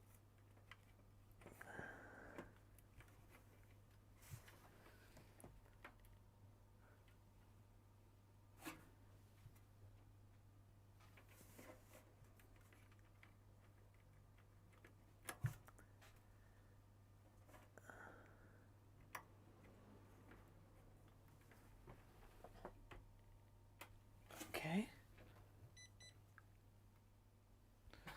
So that's that. Now front panel type A headers. That's them two over there. Oh, great. Of course that's behind the GPU.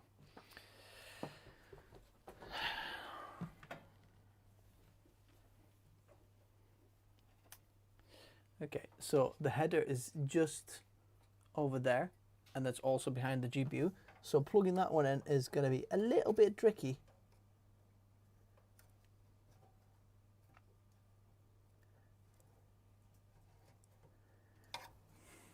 Okay, let me put it down so you can see what's going on.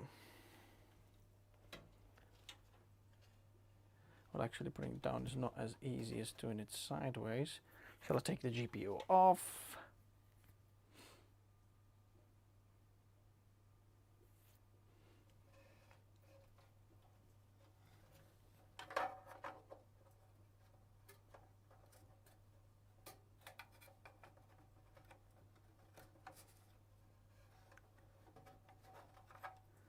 Oh, we'll just do it like that.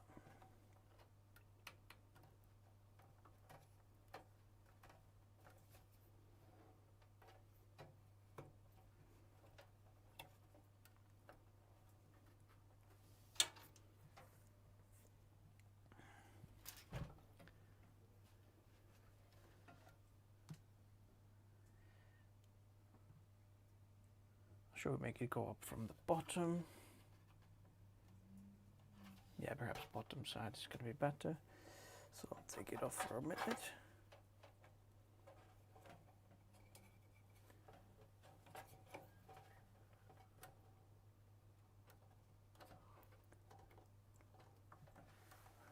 Okay, there we go. Got it in.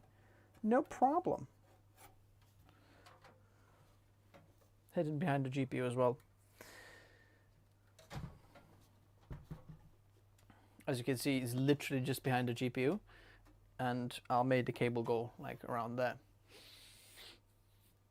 What do you think about Asus TUF line for creators? Yeah, it's fine. It's no problem. It's all right. Okay, that's gonna go down there. The power switch, we're gonna, is there a hole on the bottom there? Yep. Just on the bottom, let's put it underneath everything there.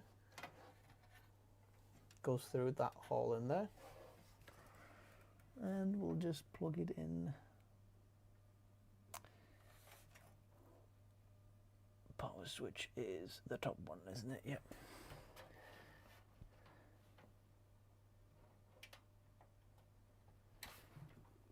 Perfect. Okay. Now let's do the GPU. Well, actually, let's see the fan headers. Well, these fans there, so all of these fans coming down from there. Let's plug the fans in as well.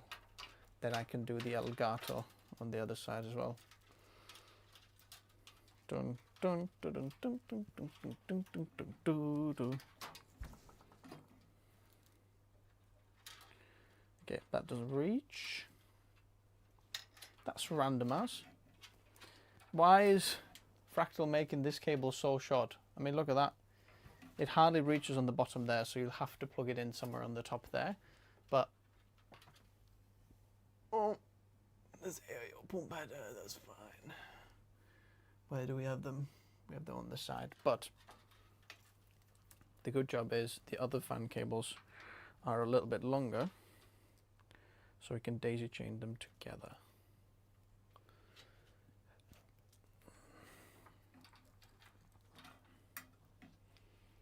So we'll take one of these here.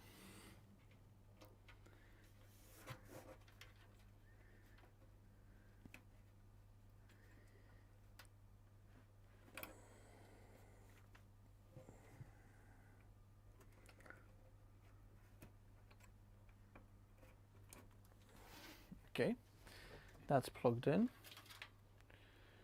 And then we can plug the other one in through this, you see.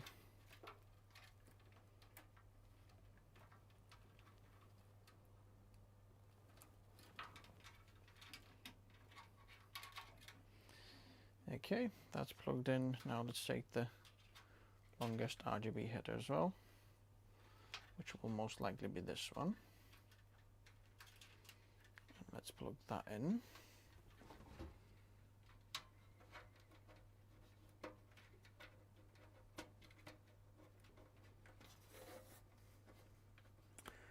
Dun, dun, dun, dun, dun, dun, dun, dun, dun, dun, dun, dun. Okay.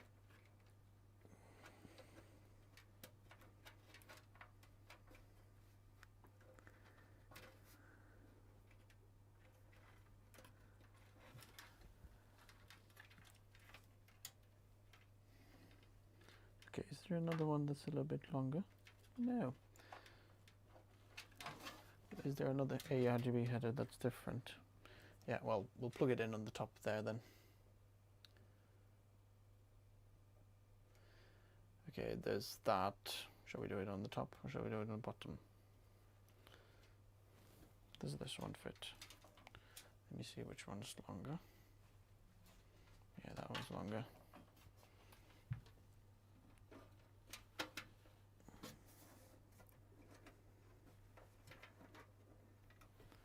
But it's like, well, actually it's all right.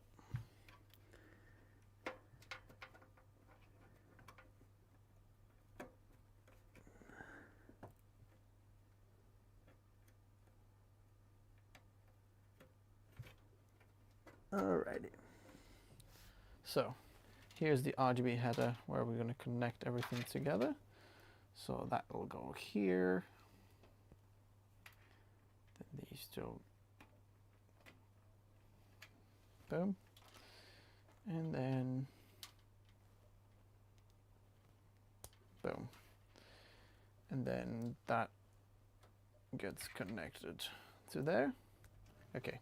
And all these exhaust fans are connected up. So I'll figure that out once the window starts installing. PSU, PSU.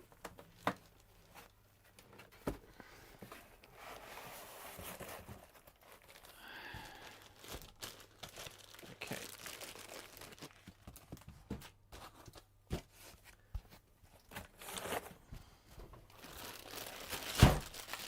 Whoa. It's nice and small.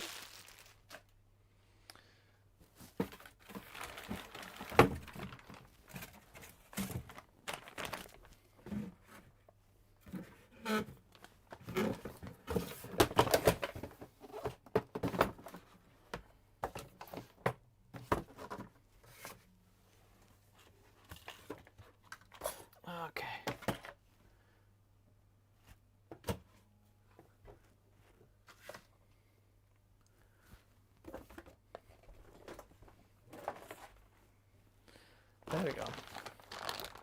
So more cables. Goes in from the side. Can this print PC run Crysis? Don't know, but most likely. Okay, this is the 12 volt high power cable. Do we need any more PCIe cables? Nope, only that and that.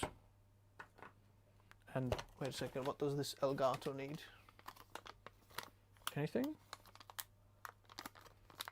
Aha, gets all the power from there. Fantastic. So I guess that's it. Oh, actually, there is one more PCI cable next to the motherboard that we do need. I've been watching, but he keeps adding new recommendations, which confuses me. What? Sorry, I've missed a little bit of the conversation. What have I been adding new recommendations? What confuses people?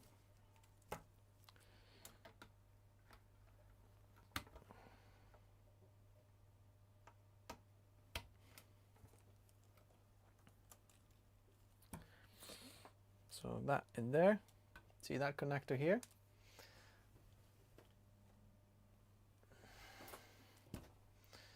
That's the 12 volt high power, and nicely Deep Cool has made it turquoise. Very nice.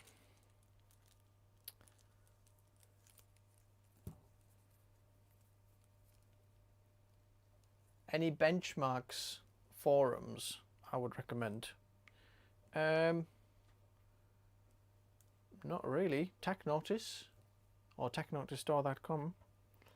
Cheeky little plug. Which is better, A770 or 4060 Ti? In what exactly? I'd take the A770 just because it's got more VRAM, and Intel QuickSync will be good even if you're on Ryzen, for example. Wait, one more PCIe cable. Yeah, that'll do. Should I be buying Founders Edition or 4090? Because Founders Edition in my country are available at MSRP, but FE is a good choice. Yeah, FE is good. The blip. Founders Edition, probably nicest looking one as well. So we will plug it in that way, and I'll make sure that this goes in there, and this goes in there. Do you know what? Let's put one SATA in as well. Just because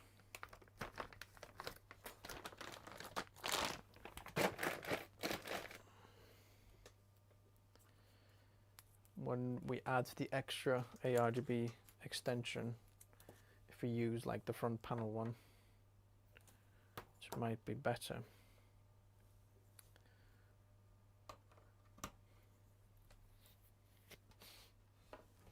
Okay,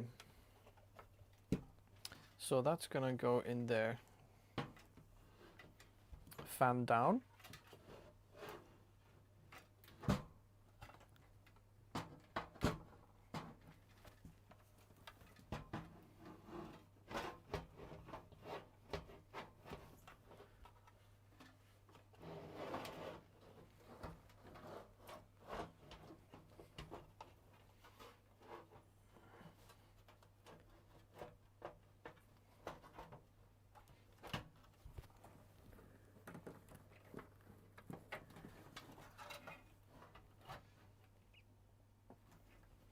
Alrighty, and where are the screws for the power supply? There they are.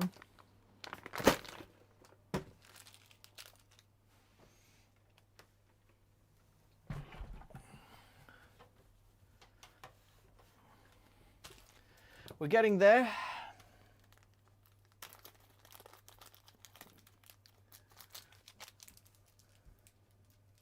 Someone's saying the Zotac 4090 Extreme Aero is the nicest looking GPU. I think the MSI Supreme X is the nicest looking 4090 GPU. Okay, what is your favorite 4090 GPU? Anyone?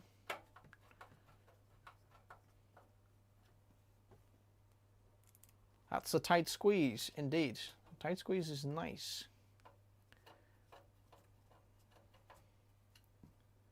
Because then, I know building it might be a bit more difficult, but you actually have really nice like layout then, because it's very nice and tight. You're not going to have lots of empty space and too much room to spare. Okay.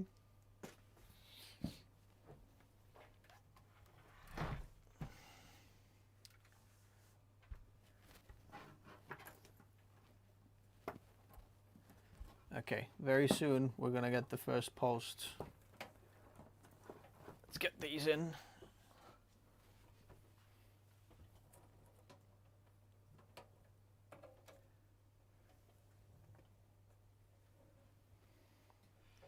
So the motherboard goes in from there.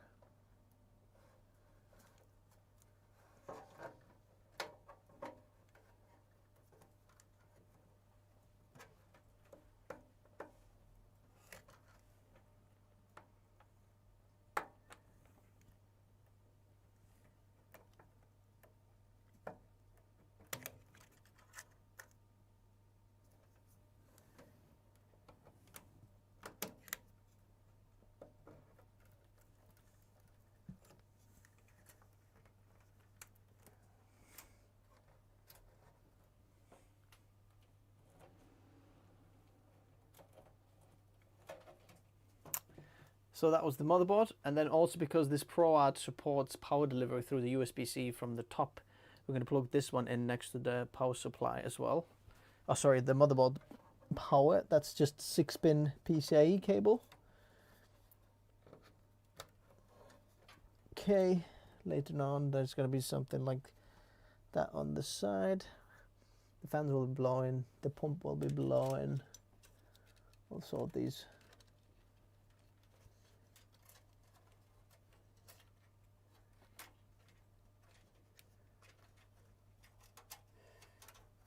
Okay, so that goes over there.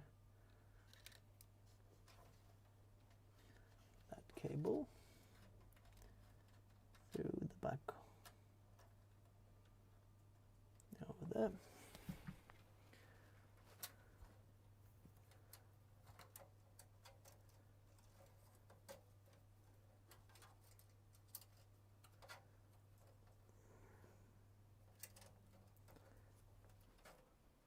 Okay, that's nice and tidy. Okay, CPU power, motherboard power, everything's in, fans plugged in. Okay, let's do a first post. Let's see. Okay.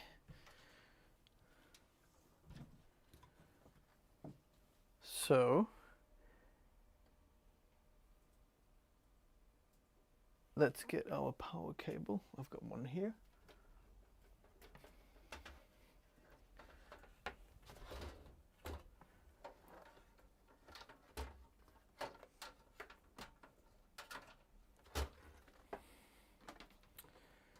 In the back here. So I'm going to take this HDMI. Are you ready, people? First post. Plug it into the GPU. Okay, we need now where is it plugged in there? Yep, trust. So this is our keyboard and mice. Let's put it, well, we've got it here, so it should work from the panel as well. Coming up. Okay, what's people doing? Disagree with. What's people like Matt is not worried about the power bill. Well, they are indeed. Everybody's worried about the power.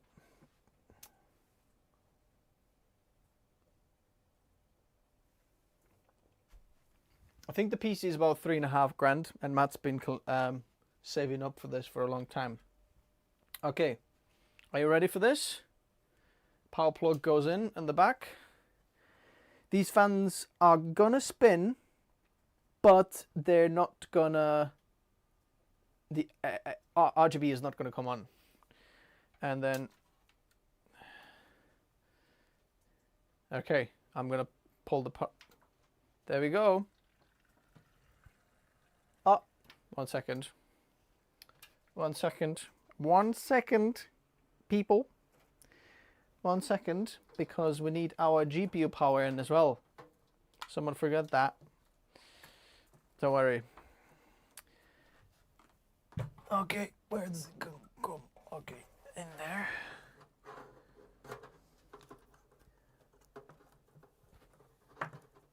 Through there.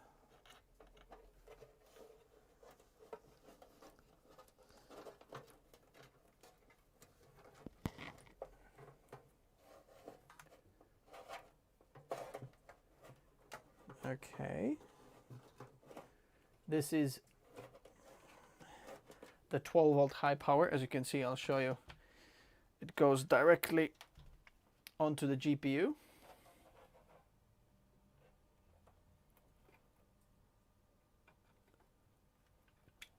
Just make sure it's properly plugged in, which in my case it is. But when you get the PC, make sure that this cable hasn't come loose, just because that might cause a few problems. But the power cable issue is actually not that bad as well. You'll see in a conversation coming out very soon with one of the product managers from NMX about power supplies, that there's only about 50 melting cables incidents in the world, and there's been like millions sold. So believe me, it's not that big of a deal. So power back on. Okay, it's coming now again. Where is... So this is the video output from there. So let's, I want to see if I can see the, that's the wrong mouse.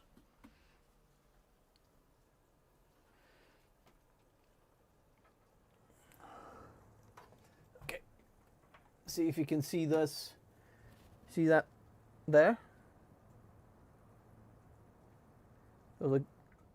Okay, check the GPU, and now went off. It's going to come on again. Red means it's checking CPU. Yellow is RAM. It might restart itself a few times.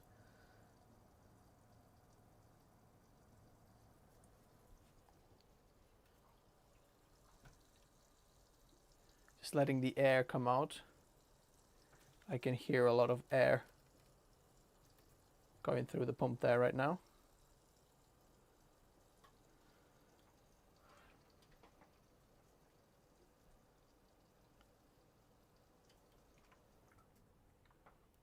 Restarting again. It's gonna do it a few times. Yep, you seen black screen. Just wait for a minute. I'll put it main screen here right now, so you can see that it's yellow. It's checking the RAM right now, training the RAM. The black screen is basically what's coming out from the PC, so it's all right for now. I'll put it back to the PC screen when we see this one, but right now that's yellow, so it's training the RAM.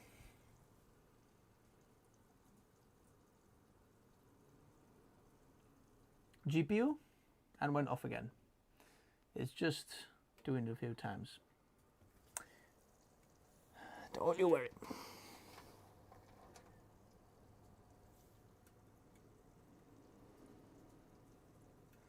Okay, let's see if we can do the power cable management a little bit while this is going.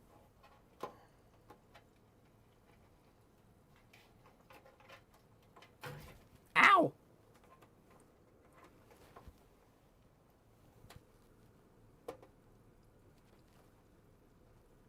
Is it going to do again? See, GPU, checking the GPU. It's white. Is it going to go... Wait, I'll be ready for... If it gets green. Oh, there we go. Oh, come on. There we go. We've got a post.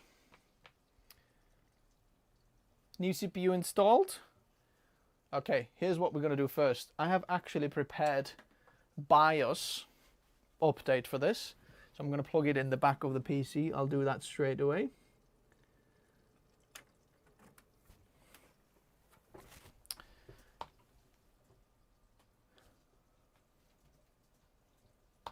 Okay, F1. F1, press F1. Very fitting, Matt. Come on.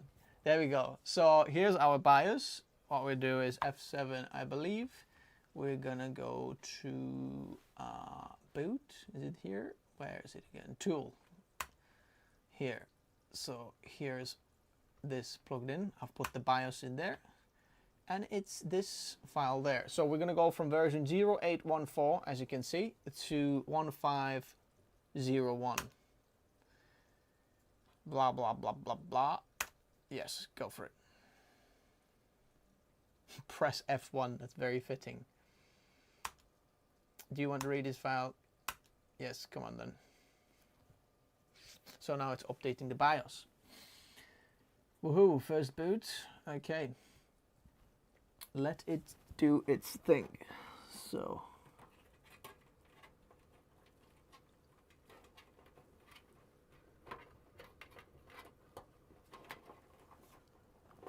So this GPU holder here should go somewhere like that. Look here.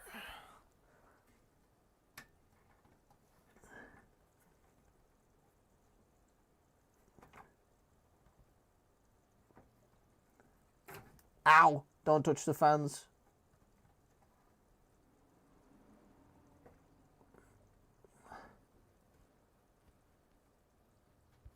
That's pretty good. Most likely during shipping, that's going to be loose. So I'm not actually going to put it in the box mat. I'll put it like somewhere else so you can put it in, because I don't want that to damage something else. But it's very simple. You just push the graphics card up a little bit and make sure that this doesn't sag. And that's it really. So let me see what it's doing there. It's still updating. Okay. Press F1. I can't believe that. That's hilarious. Just gonna do some cable management here while it's doing that.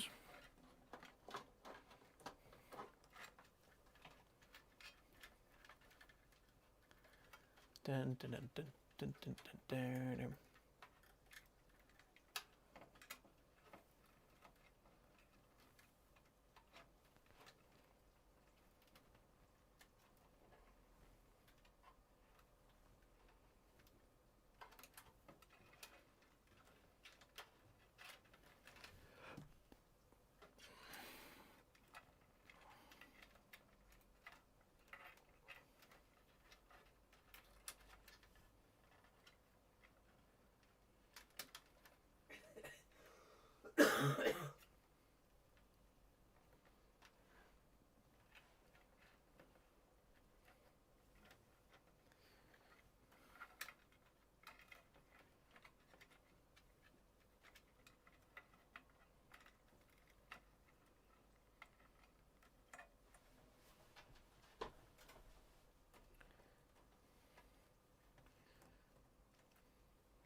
Bum, bum. How does the A770 perform with denoise in Lightroom Classic? I haven't used it in Lightroom Classic, but should be fine.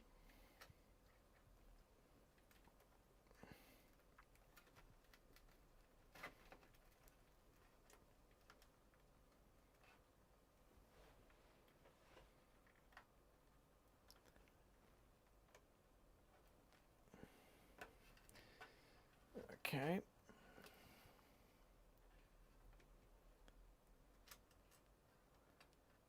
Press F1 for respect.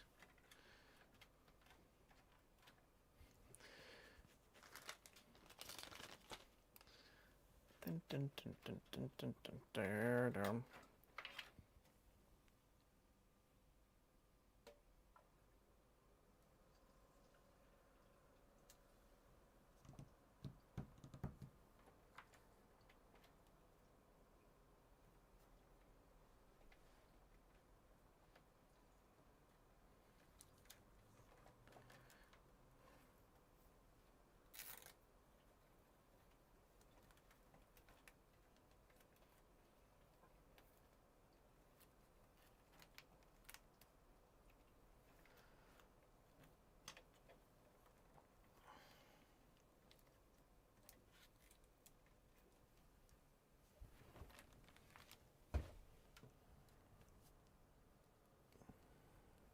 GPU boot. Come on. BIOS is updating.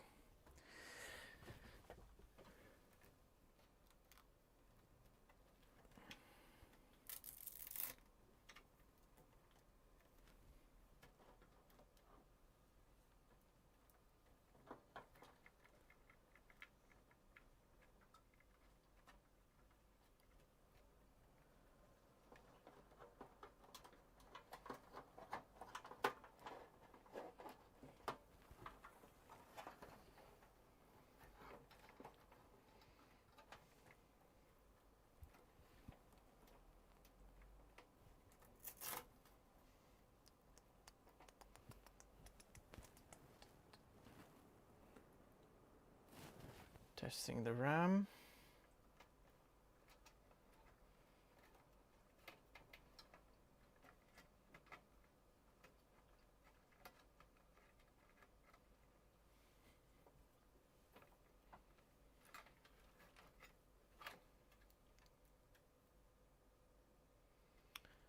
It's still updating.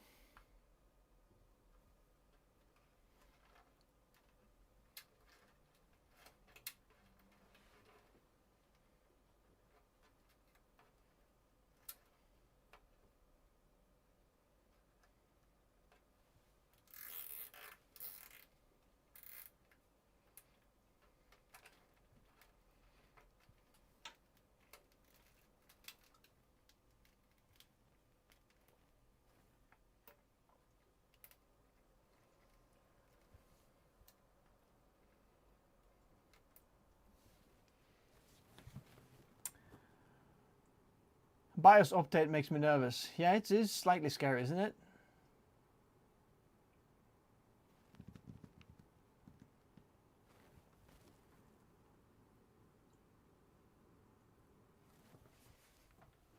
Okay, why is my stream bitrate gone lower?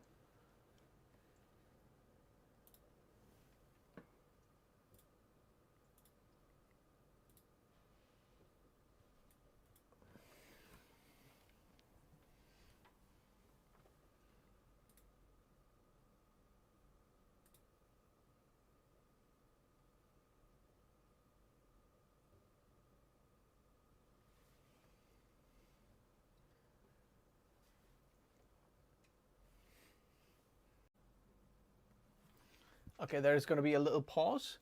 We'll see if it goes back up now. Should go back up. I don't know why my OBS was just started like updating or like uploading at 26 kilobits per second. Random.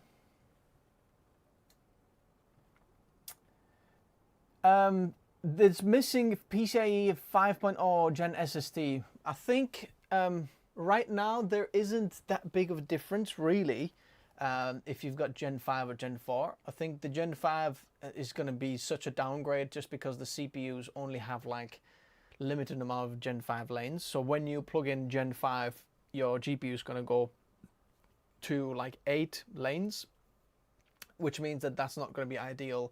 So I don't really recommend Gen 5 unless you're like really high end, you know what you're doing. But okay, come on, get us into the BIOS. Very good. Press F1 If you like F1, F1. Let's go. And okay, let me move this up here so I can see what's going there. Okay, so as you can see, we've got a few things going on. So first thing, XMP enabled, so that we're going to get that.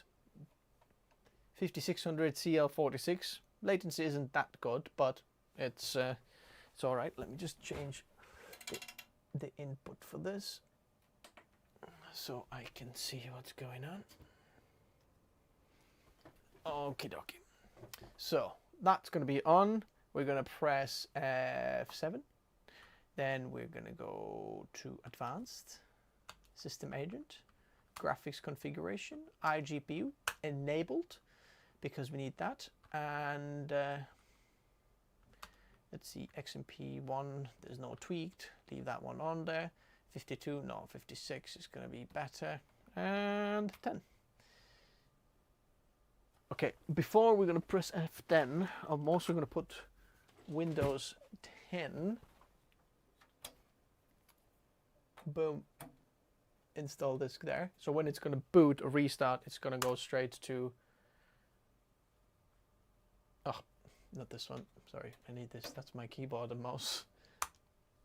There we go. Enter. And Windows 10 is there now as well, so it should straight away go there.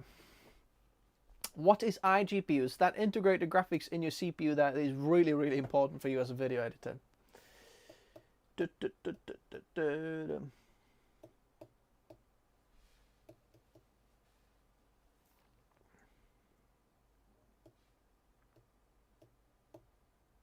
It's Windows 11.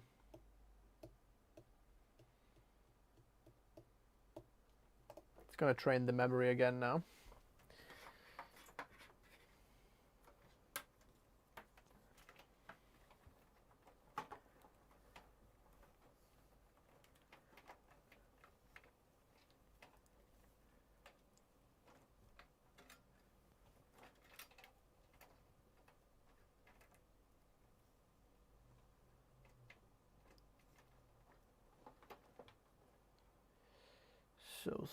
So. What do we do here?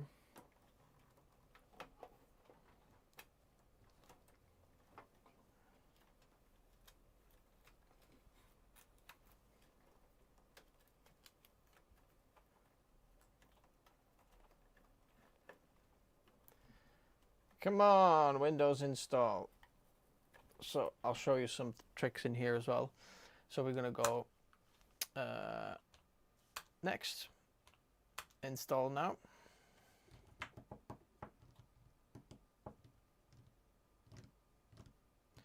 Hopefully it's got a good memory controller. Well, this is going to be very good memory controller for now. So we're going to go, I don't have a product key for now, and I'll show you the sponsor of the video. It's going to come in now, why you would install it later. So yes, customized, and we're going to go to, remember we installed 3 drives. The first one, which is connected on the first slot, was 1 terabyte. That's going to go to the CPU, and we're going to go with this one, copying files. Hello from India. And while it's copying this, let's take a look at the sponsor of the video, which at this point is very, very relevant. Looking for a cheap way to license your Windows? Check out WhoKeys through the links in the video description. Make sure to use the code TN20 to get a 30% off. Paste the license to the activation settings and you're all done. This license is for Windows 10, but you can upgrade it to Windows 11 for free. They also offer Microsoft Office 19 license. Use the same code TN20 to get a 30% off. Check out whokeys.com in the video description below. There we go, still copying files. Don't you worry, you didn't miss anything.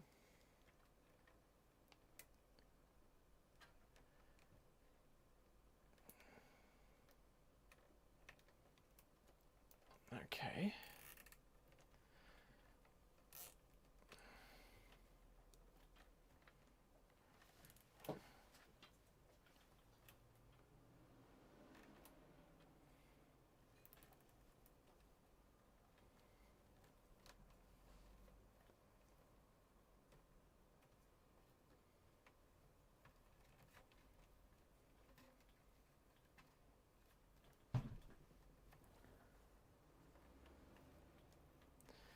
Okay, it's going to be Windows setup now, and I'll show you a little trick. Let me just get this up exactly what it was.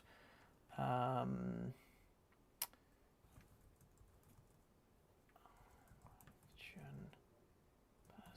through Win 11.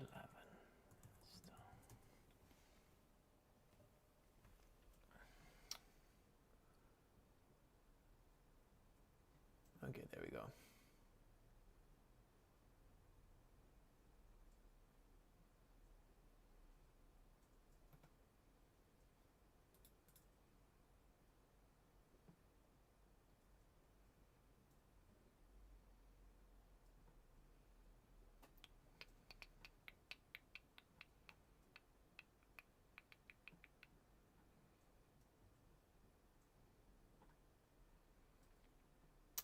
One second.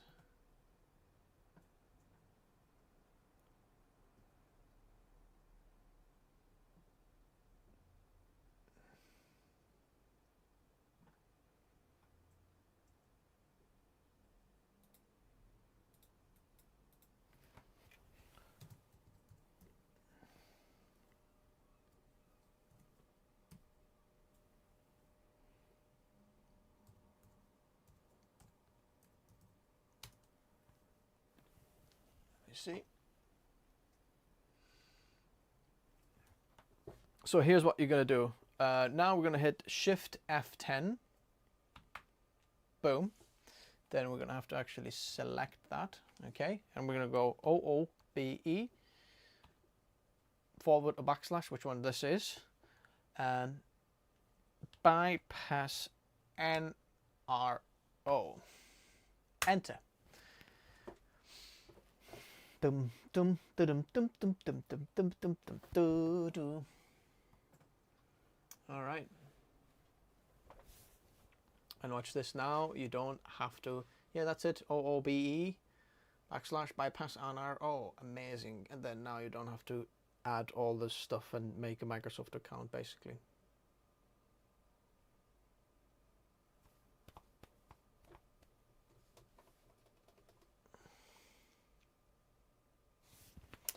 I'll show you. Okay, the cable management is quite all right now in the back here, actually.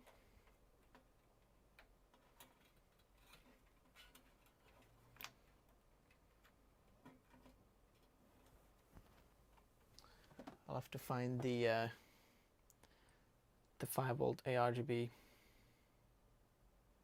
extension.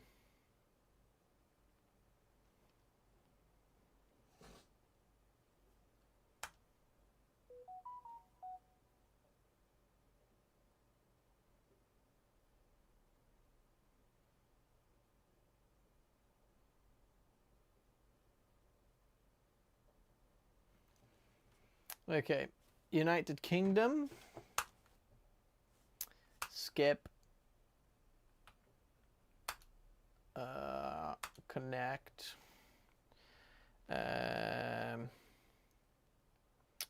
what was the password again? I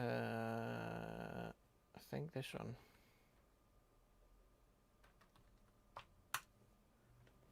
There we go. But, bunt, I should have gone disconnect. There we go, look at that. We have to go, I don't have internet. And connect with limited setup. That's what we want to do. Name this PC. We'll go Matt A Maze.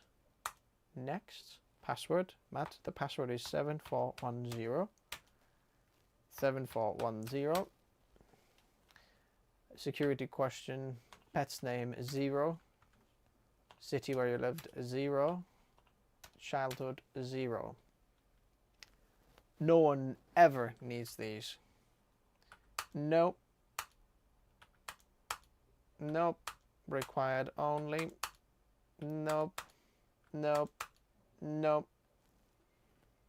Hi.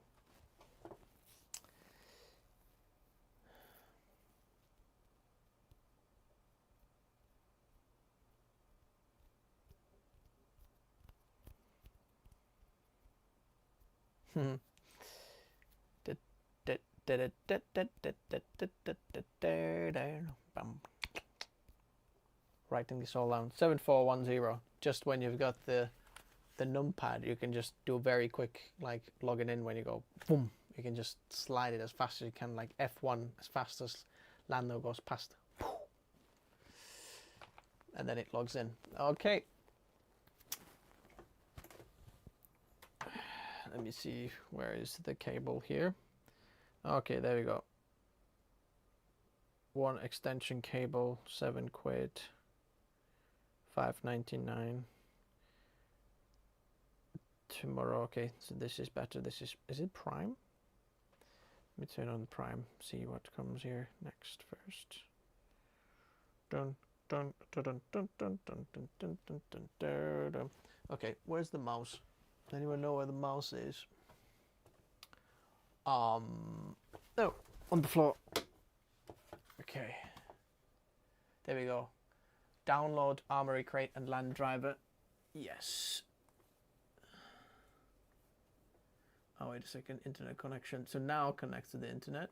So we'll go to Tech Notice. Connect automatically.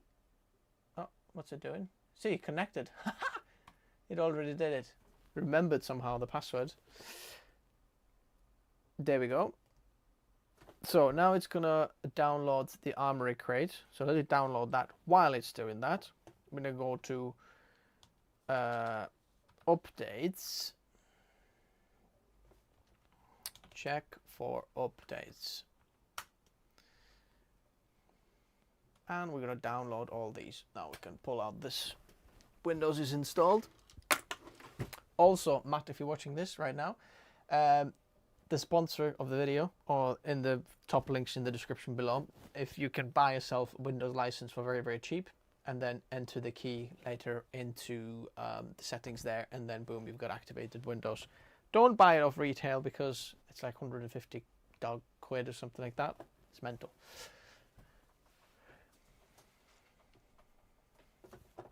You can save a ton of money doing that way. Oh, I'll send you one of these as well, because we need the ARGB here. So, share.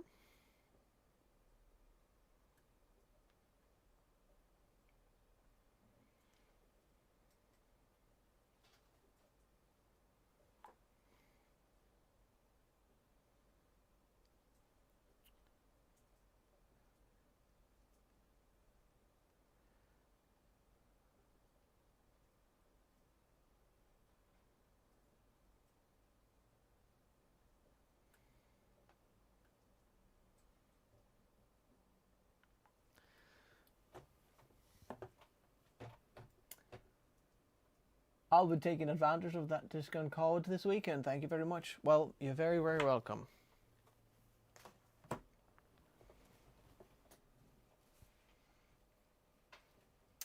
By the way, if people are thinking that I'm getting paid if you use the links, it doesn't work with WhoKeys like that. They just pay for the segment, and however many people you purchase or update your Windows.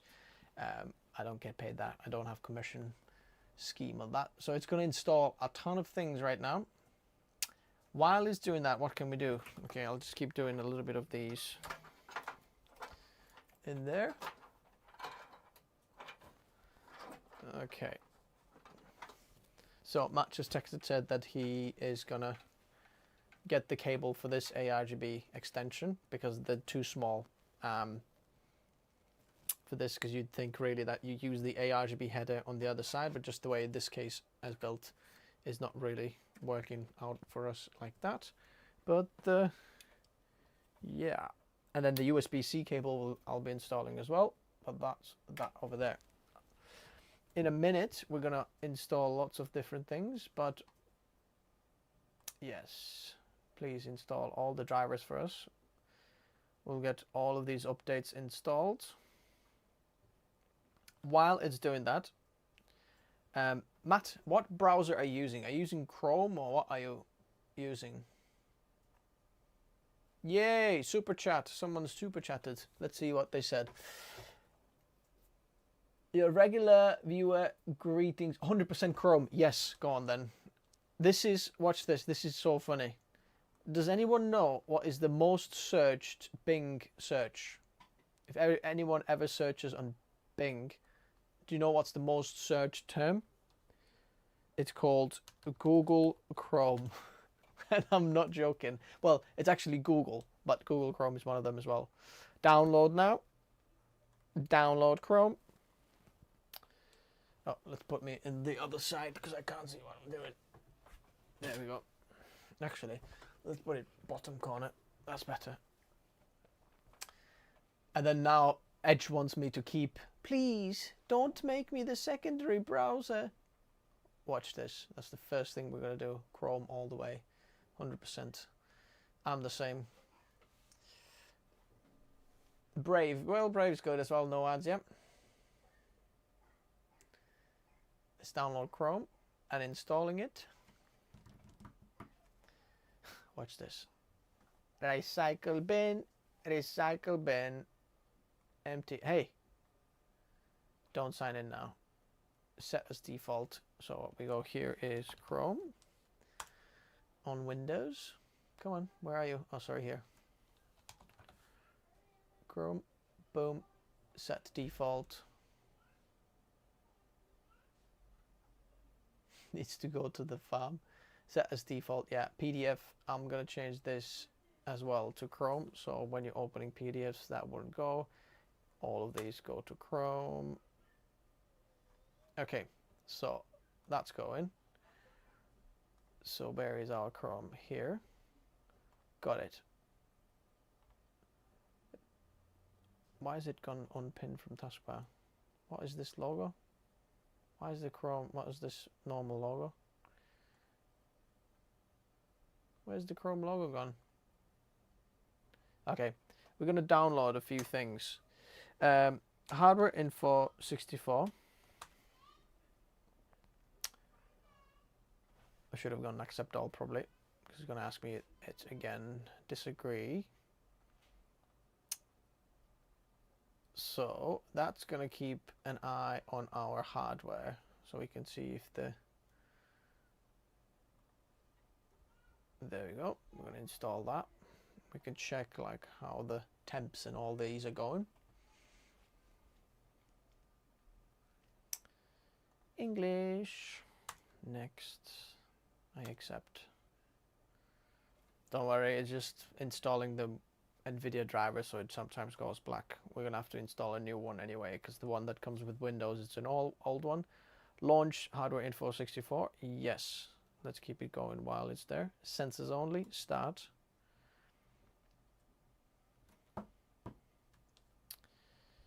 Do not show me this warning again. Okay.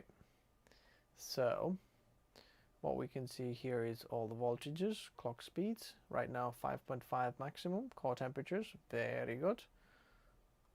And then this, we'll keep that one on there. Go X on this one. Then next thing we're going to download NVIDIA drivers. Bear in mind it's still installing all sorts of things in there. And where is our check for updates, Windows updates? That should be going there as well. Yep. Actually, I'm not going to install the NVIDIA display, because I don't know if this is a driver. I'm going to install the latest one from there. So NVIDIA driver downloads. Yes, as a creator, the most important thing you're going to do is install Studio Driver 4090. Yes, that's what we have here. Windows 11 Studio Driver. English UK, doesn't matter. Has anyone been ever offended because the software was in English US or English UK? Oh, it's so different. Don't think so. So we're going to download that. You have to click download now, and then it starts downloading the driver. So let that install there.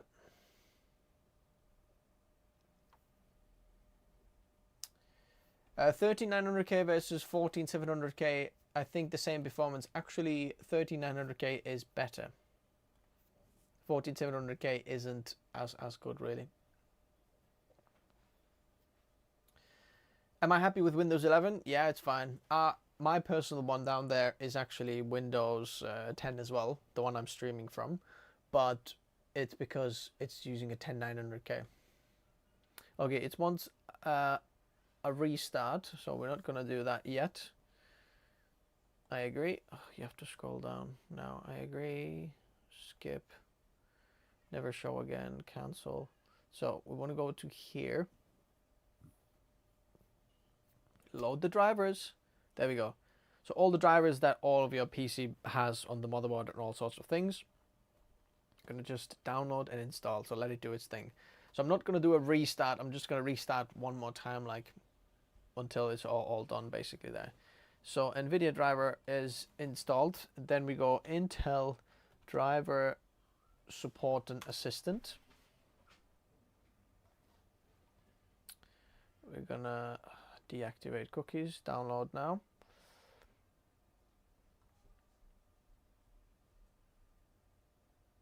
I agree, install, accept.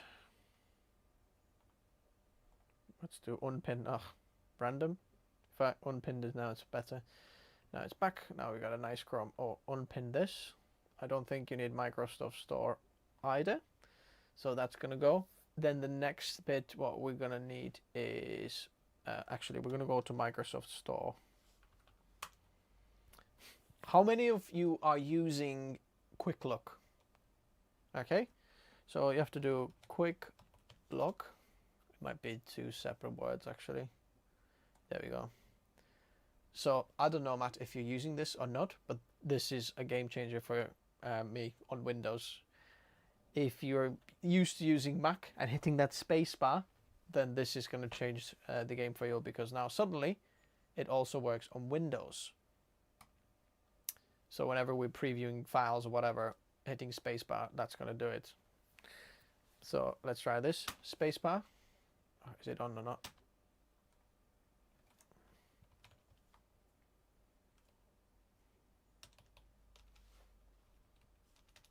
Quick assist.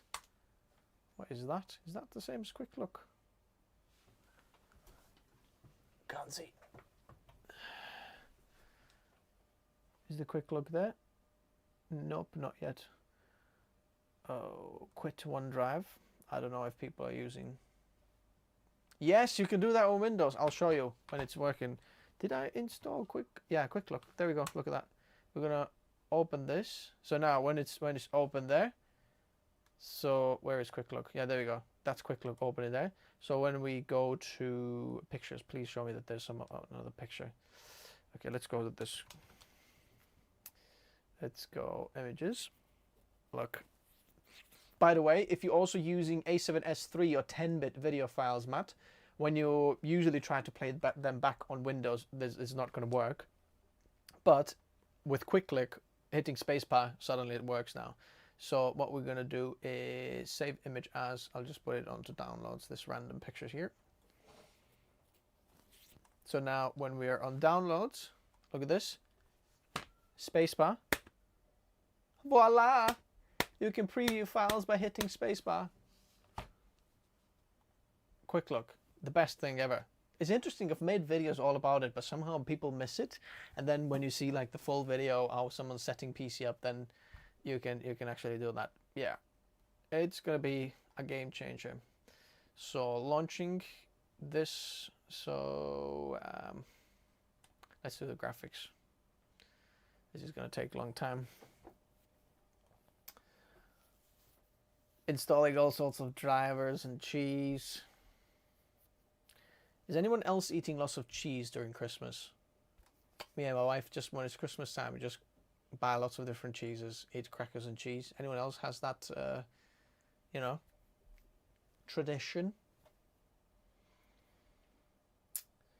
So while this is downloading, that's downloading. Let's see what else is going on.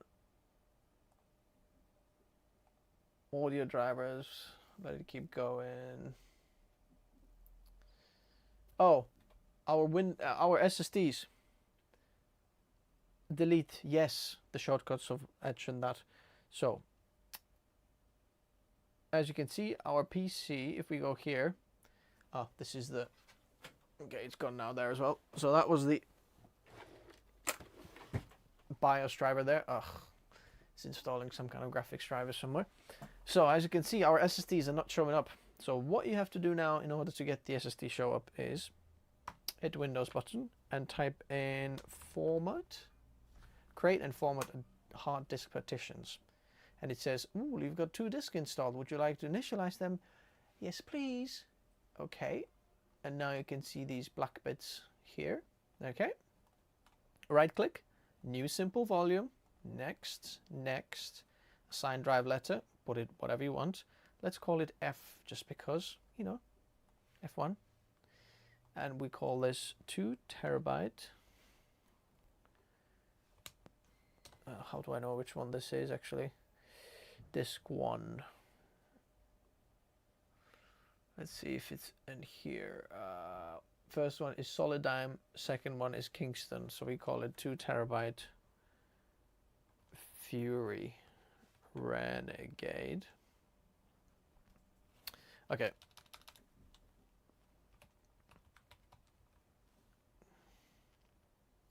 Well, it doesn't matter how many terabytes it is. We call it Project Drive 1. Perform quick format. There we go. It should pop up now. Voila! Right click, simple volume, next, next. Well, Formula E this one, okay? FE. Does that make sense? Formula E. Or let's put it L. L for Lando.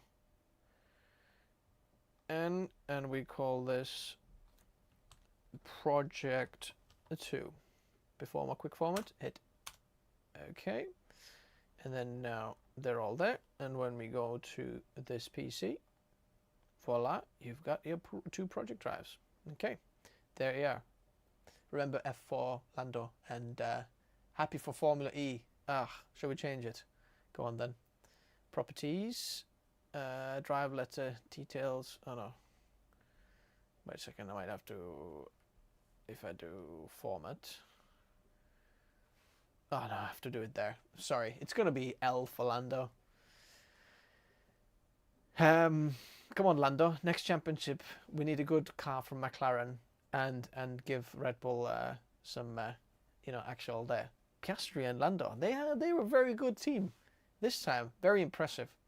Piastri's first season, very good. He actually got a win. Lando didn't. All good. So what did we do now? Is still installing. So that's still installing.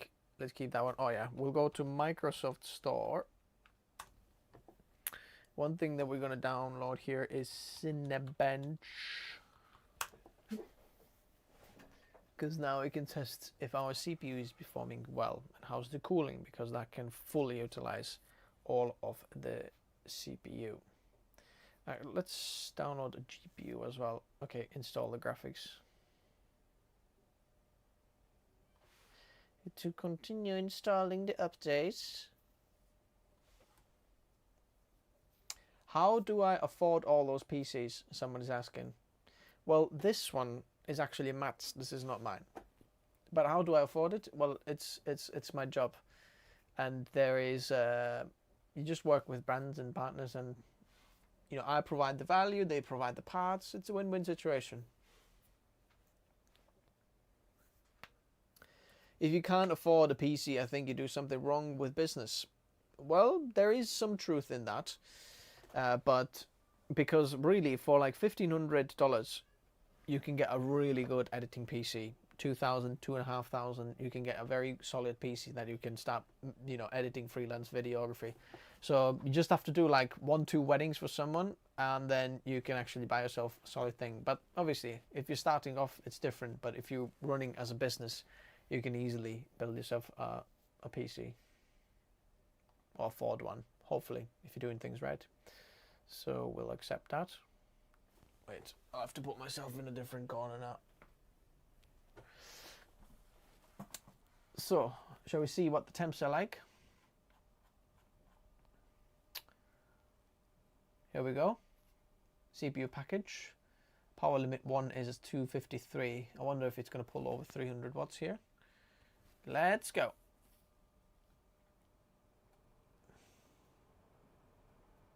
Oh my word, 360 watts. Oh, we're gonna have to limit that. Oh my word. What is wrong with you, Asus? That's ridiculous.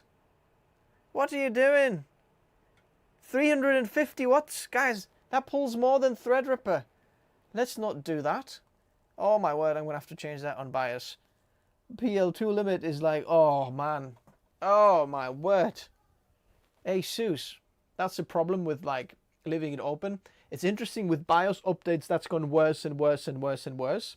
Like about 6-8 months ago, when you updated the BIOS, the like multi-core enhancement pushed maybe 320 watts, something like that. Now it's 360 watts. That's ridiculous. No wonder this goes 100 degrees. It's not supposed to do that. Oh my word. No, Matt, don't worry. This is not going to be a problem. We're going to fix this in BIOS. Okay? We're just waiting for this to get installed, and then we're going to go to BIOS, and then I'll set the limit because it goes way above its limit, what it's supposed to do. It's ridiculous. This is why I go AMD, that's insane. Well, that's not really Intel's problem. That's actually Asus's problem, because they think, we're going to push as much power through as possible. Intel just says, go for it if you want to. That's not Intel's problem. And you can do the same with AMD. You can just make it go loads if you wanted to. But AMD doesn't allow actually so much. So restart now. Okay, let's do the restart.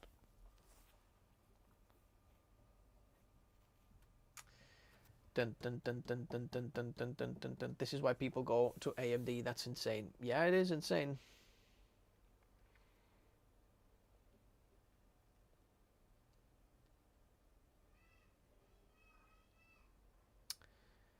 Updating.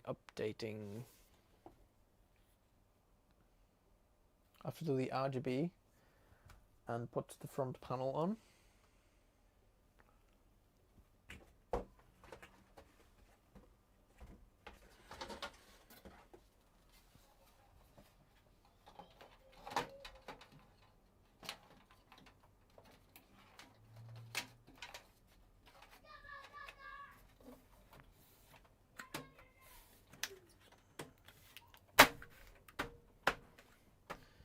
There we go, front panel on. And look, your little ashtray. Put that in there. And then a magnetic cover. Look, there's a nice little fractal, like a tag that you usually have on the back of the t-shirts. On the back of the Technotis merch, hopefully. That goes in there. Look, that looks nicer. When we get the extension cable for this, then I'll get it sorted. Oh my word, we've been streaming already like 2 hours or something. Okay, that CPU is pulling more watts than most people's GPU. 350 watts because of Formula 1. 350 watts. I wonder how powerful is the electric engine on the Formula 1 cars. What am I using for streaming? It's OBS. Through OBS. I've created like scenes and that. But also it's a capture card through a capture card ATM Pro and ATM Mini Pro. I wish they did a 4K one because I'd love to stream in 4K as well. But, well, I could upscale it because it is a 4K canvas that I've got it on, but that's that. Game development and animation 14900K versus Ryzen 9. Depends if you're actually working with active things or if you're actually rendering things out on like the CPU as well. If you're using GPU for the rendering, then like the single core performance of Intel is going to be better than Ryzen. But Ryzen also hopefully is going to support more generations, so upgrades possible if you want that. But right now, Intel's better.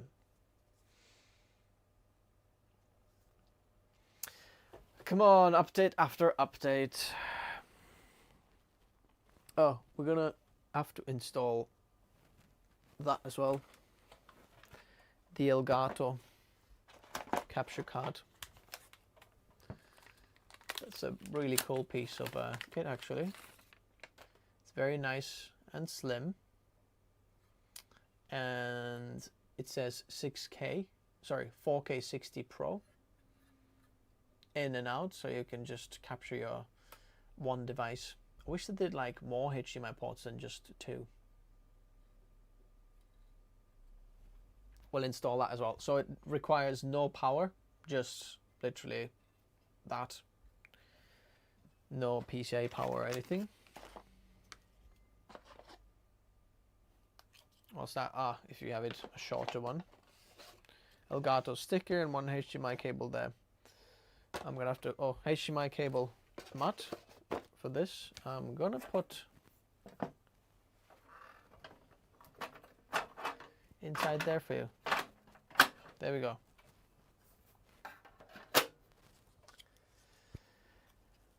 Okay.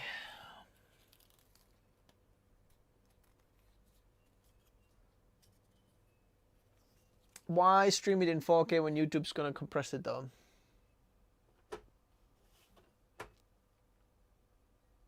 Oh yeah, so apparently the 4 HDMI input one is capped at 60 frames per second or 1080p, so that's that. Oh, one.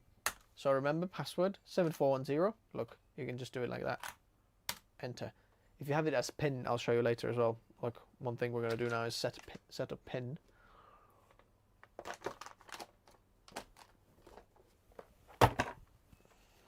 So you'll go here, set pin.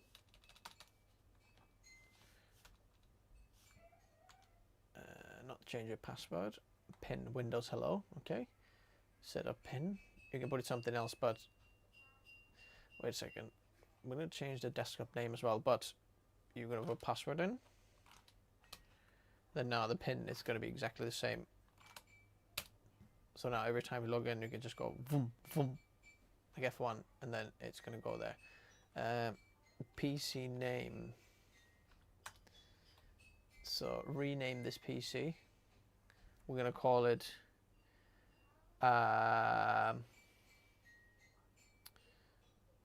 what should we call it? We're gonna call it Matt Amy's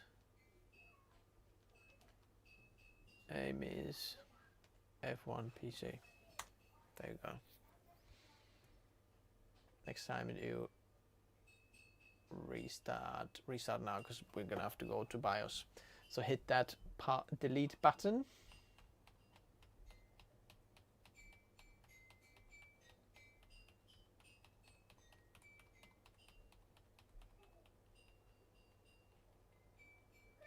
What if you forget the pin? You can always use the password because you've got options to log in. So hitting delete, hitting delete, hitting delete. Okay, there we go. So hit F7, AI tweaker, Asus multi-core enhancement. This is, you know, let's BIOS optimize. So right now it's doing ridiculous things, but where is our CPU power management? There we go. So right now, where is it? This is that one. So as you can see, long duration package power limit is 253, which is fine, but short duration, it can go up to, why can't I change that?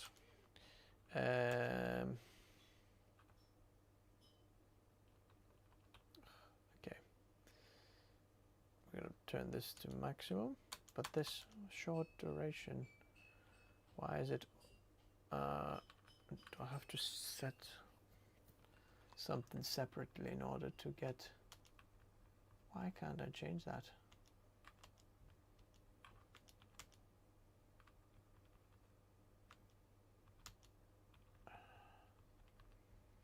Do I have to change the multi-core enhancement? Is that what I have to change here?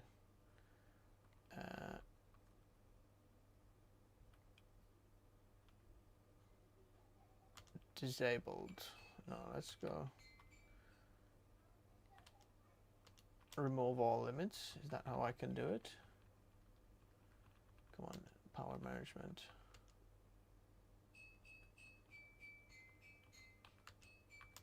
Why is it auto? Why can't I change it?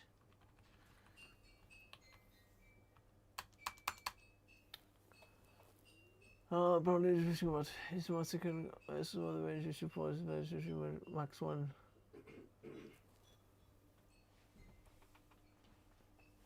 Every cooler would be sweating with 360 watts.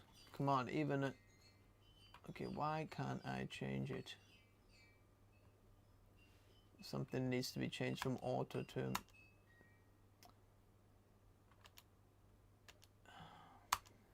anyone know? I can't type over it, can I? Power window.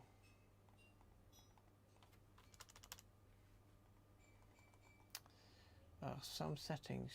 Why is it doing that? How do I get that to do? Is it linked with the? Is it linked with the AI tweaker XMP1, XMP2? Is that when I can let BIOS optimize?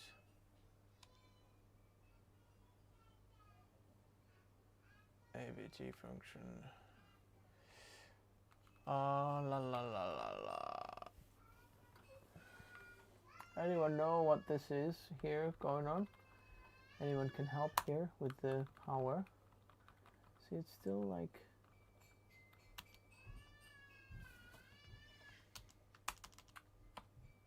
I don't want to set it as an XTU one because you can change it in there, but why is it?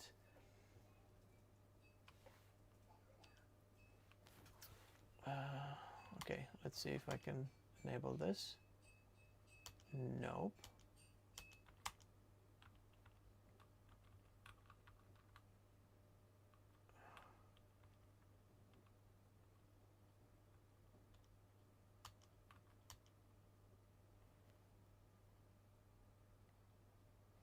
Okay, where is it? Why can't... Wait, I'll have to Google this. Why can't I change that? That is a new thing for me. There's some kind of setting somewhere that because it's on auto. Performance core, no. DRAM, memory controller, multi-core enhancement, disabled. Is that how I can do it now?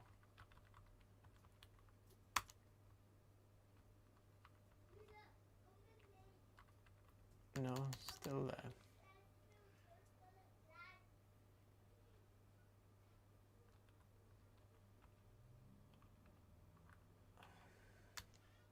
So what you can do is enforce all limits.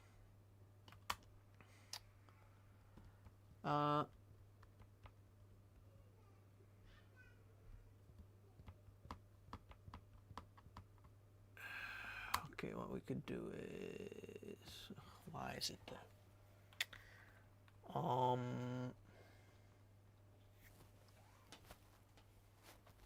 Wait, I'll just Google that.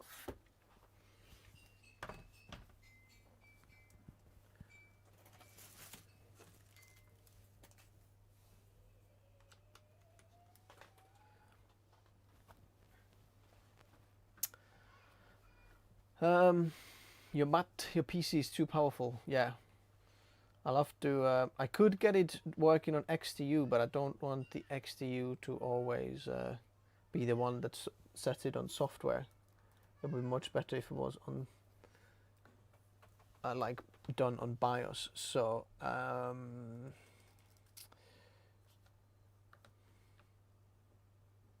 can't adjust max power draw on ASUS BIOS.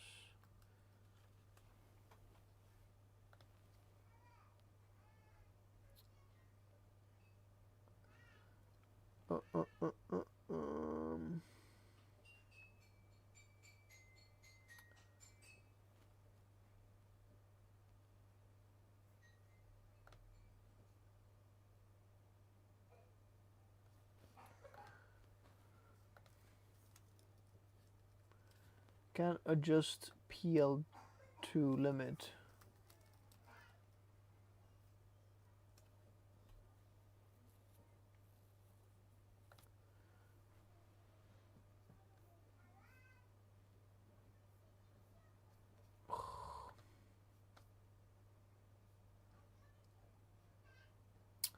Do I really have to use XTU for that?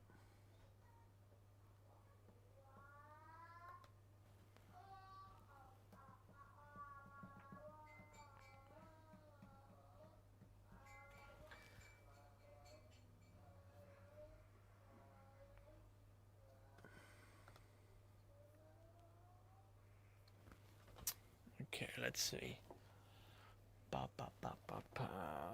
What's the search here?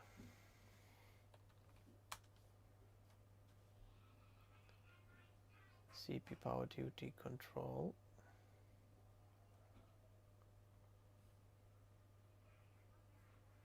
See that one.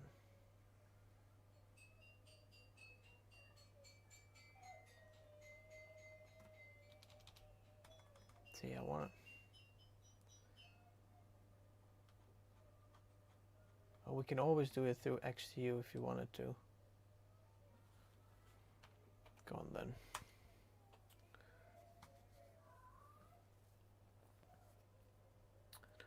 Dun dun dun dun dun dun dun dun dun dun dun dun.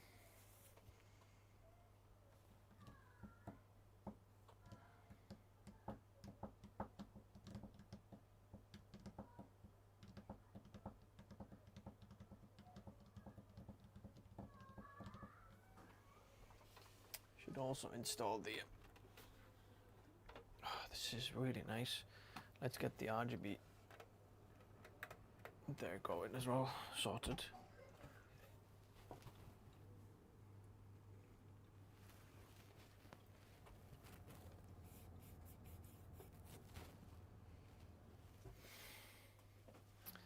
We'll do it on XTU, figure out how much power limit we can actually put in there. Don't press that button because PC ultra power and starts to make sounds like F1. Come on. There we go. Look at this pin now. Watch this. Check this login.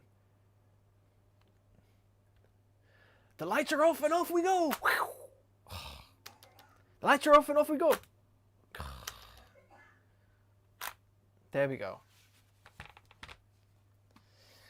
So we're gonna have to download XDU then. We'll go back to Armory Crate. Let that install its things. Let's see if all the drivers are installed there.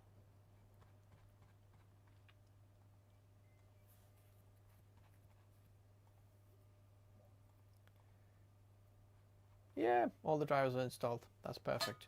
So then we're gonna go to Intel Driver and Support Assistant.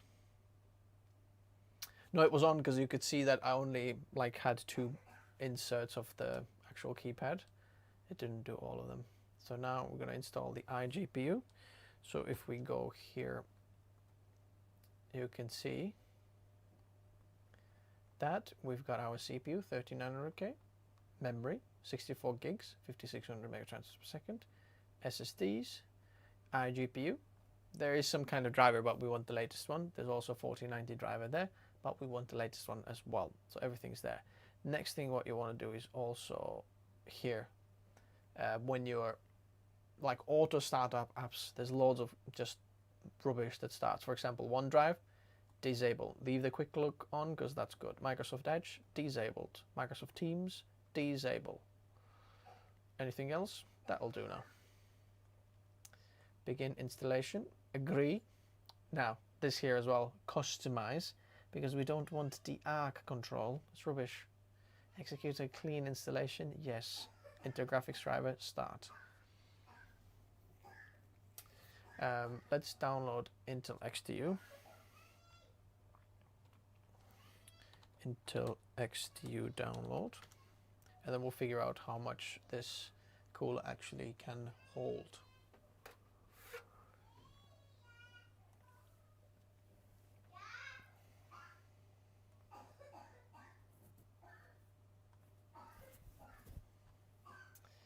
Agree, install. This wants a restart as well. I like the windows clean there. Not gonna restart this right yet. We're gonna go to. Can you hear my kids wanting bum wiping? Anyone hear that? Okay, let's try this one. Okay, never mind. We'll install the. Remember we downloaded NVIDIA driver. There it is. Oh, one more thing. Armory crates.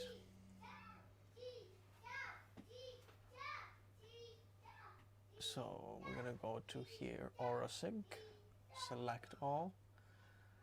They sound like they're having a great time, yeah. The bathroom is just behind me and the door is just over there, so they haven't closed the door, so we can all hear it. Aura effects, here's what we're gonna do. We're gonna go static, thank you very much. Right now they're red, and we're gonna change the color to, surprise, surprise, green. Okay, we have the Zotac GPU as well here. Let's see if we can change that one to green as well. It wants to reboot the device. That one's rebooting as well. We'll go Zotac. What's the Zotac RGB software called? Who could be upset hearing happy kids? No, it has to be all green because of that. Zotac Firestorm, that's the one.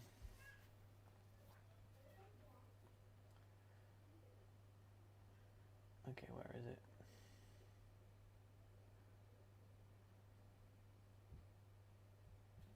.30 series. Come on. Download Zotac RGB for NVIDIA 40 series.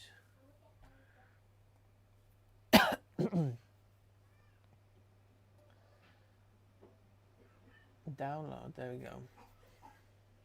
Oh, what's this saying here? Ah, yes, NVIDIA package. Installing NVIDIA driver. Also, when installing drivers, often you can go next, next, next, next, next, and then you end up with a lot of just crap. So what you want to do is, once that one starts installing, we'll do two at the same time. Zotac, extract all, boom. Well, that was fast. Let's install that. Yes, run anyway. Next, next, next, install. Okay, finish. Okay, that goes off, that goes off. Then, NVIDIA graphics driver, don't install the GeForce Experience, okay? We go custom, not express. You're gonna go next, HD audio driver, and then graphics driver, yes. Perform clean install as well. So whatever Windows install, as you can see, is very old compared to this one. Next. My Intel 13700K doesn't show the iGPU. Also tried Intel driver support assistant. Also did not show my iGPU. Can you help me? What's the matter? You have to enable it in BIOS. Make sure that you've enabled it on BIOS, because by default most of the motherboard BIOSes have set the iGPU off. So you have to actually go there and enable it, because they think you're going to be using the GPU, main dedicated GPU anyway. So hello, someone's just joined this. We've almost finished with this. What's the issue with GeForce Experience? Just stuff in the background that you don't actually need. The more you have stuff running in the background and saying, doing lots of stuff, you don't actually need it. If you want the GeForce Experiences, go for it. But I've changed my mind. I'm just gonna want driver and whatever programs I'm using, not anything extra. Okay, while it's doing that, let's open the, what's it called, Zotac now. What did I just, Firestorm. Okay, Zotac Firestorm, there we go. Yes, come on. And then let's go here, come on, where are you? Where are you gone? Is Is it gone? 1 second. Go put myself in the other corner because I bet I'm down here. Okay, Microsoft Teams, quit, Firestorm, there you are. Okay, Spectra, there we go. Don't worry, that's just the graphics card being installed, the graphics driver. So, honestly, this is one of the most confusing RGB softwares. What's on? Am I frozen? Am I frozen to you? Looks frozen to me. What's going on?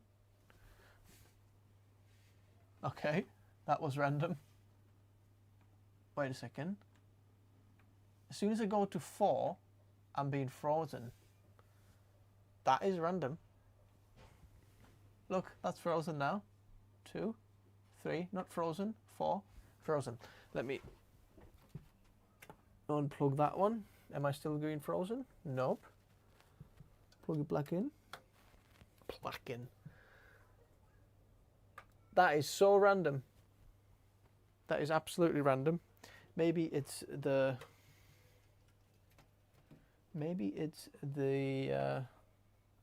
what is it? Look, as soon as I press, like, change the source, boom, it just freezes it.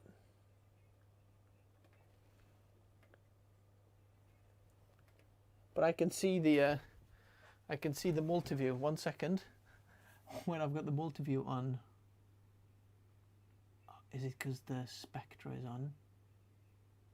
Is this why? Let me see now. No, still there. Let me restart the PC. Let's see what happens. The graphics driver just got installed. I can't see much because it's so small. Come on. Restart. Let's see what happens. We do it live, people. Wouldn't mind getting that PC as a gift from you for Christmas. Me neither. Me neither. I wouldn't mind getting this PC as a gift for Christmas. That would be sweet. From this front angle. Oh, that green, that neon green is really nice. Come on, let's see if I freeze again now. No! There we go. We just needed a restart. That was all that was wrong. Another good restart. Let's get this on the view here. Okay. Lights are off and off we go. See? Much better this time. So let's go Firestorm. Okay. Well, I already opened it, mate. So don't ask me again. Okay. Not frozen. Still not frozen. So, let's see, figure out how can we do, I don't understand how this works. Okay, idle, active, individual. Just want that. What's going on? Is anything happening? Nothing's happening. I don't understand how this works. External. Okay.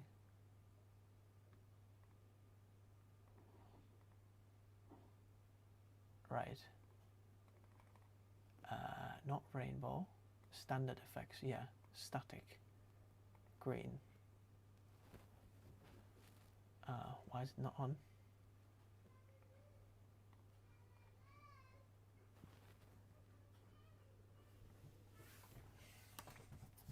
Where is the RGB header? Oh, is it there? Could be plugging it into a RGB header somewhere on the back. But why doesn't this? Oh, oh no. Is it still doing some random things? Individual. Okay. Yeah. So this one, right? Standard effects, static. Can I have it green, please? No. Red. What, do I have to press something now? How does this work? Oh, why is it not? It's like doing something random in there. why is this one not changing? Look, I can see that I'm changing this, right? Idle. Is that what I have to turn? Spectre is off, spectre is on. Idle brightness.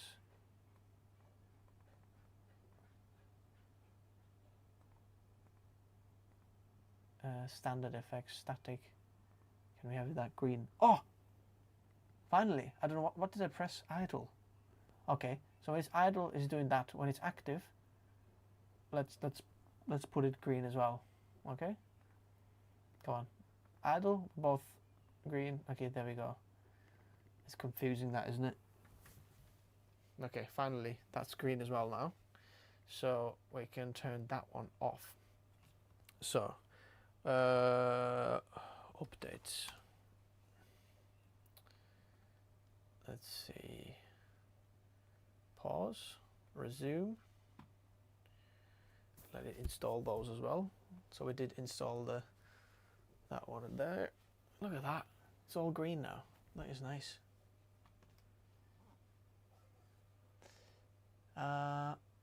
Okay, yeah. Install that one. So we go to XTU. So once we're in XTU, we want to check how much power can this cooler actually handle.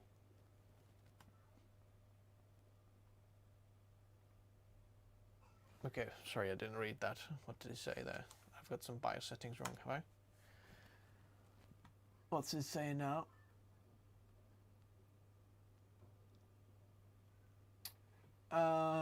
Ensure you have latest BIOS, Windows protection. Whenever starting because your system is incorporated or in the veteran security, on default protection is enabled in BIOS. Okay, I've got some stuff enabled in BIOS. Let's go back. Restart.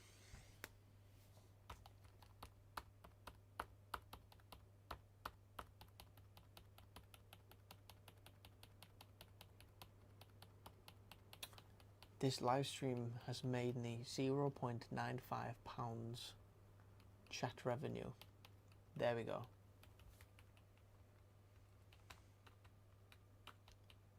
Living in the Benjamins.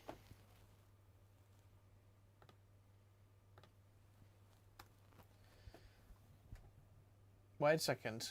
I thought I went to the BIOS. Maybe I didn't catch it.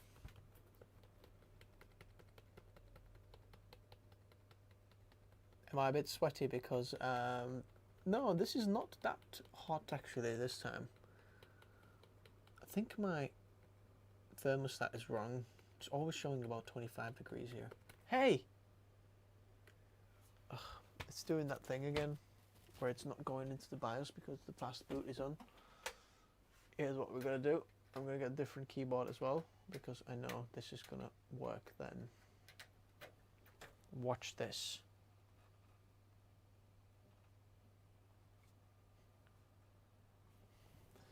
The other keyboard here as well.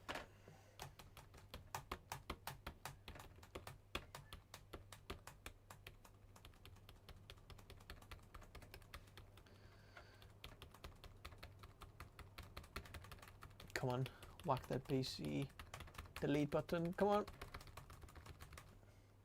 Did I get it? I got it. There we go. I don't know why it's not working sometimes. Vertical position, maybe that's why it went there. So we're gonna go to F7. We're gonna go to load optimize defaults. Yes. So basically now our BIOS is all back to normal. AI tweaker, we're gonna go that on to XMP1. Then we're gonna go advanced. So someone asked how can I turn in the iGPU? If you don't know how to do that, so go to search and then go graphics.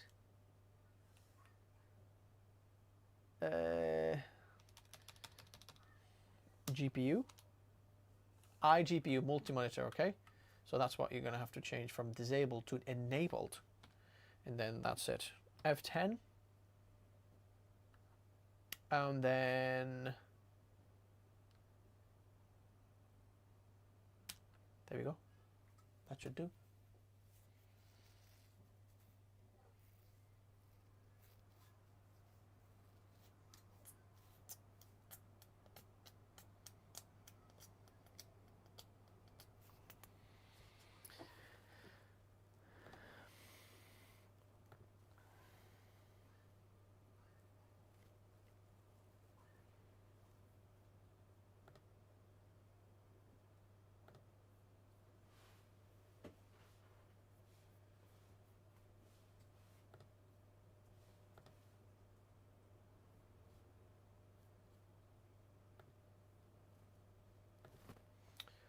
Okay.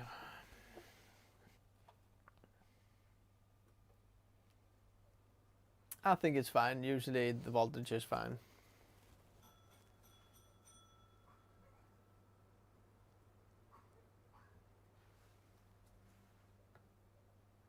I flew out here to Monaco because I heard a pretty random rumor which I just couldn't.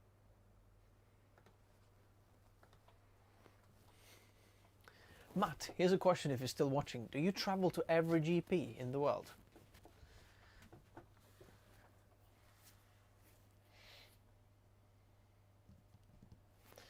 Okay. Come on. Why is it sometimes the keyboard just doesn't want the first one? Yes. Actually, do you know what? If it... Maybe I should change that as well so that the Firestorm, once it's saved it on its GPU profile, it doesn't have to open it. So we can disable it. Okay, let's try now. XTU, will you work with me? It should work now.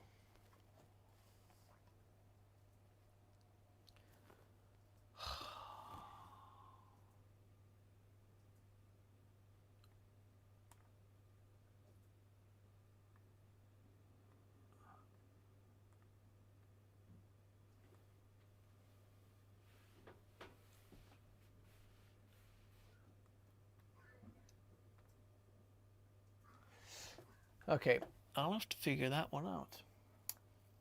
VBS. You may do the following if VBS ensure you have the latest BIOS, latest Windows patch, enable undervolt protection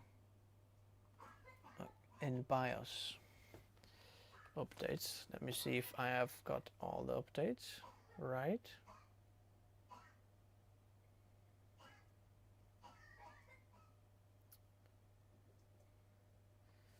We've got all the other ones installed. Well, actually, let's do these as well. Well, while we're doing the other ones, they can do. So, what was the two things I needed to do again?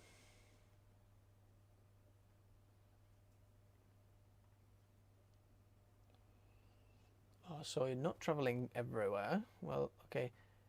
Enable undervolt protection.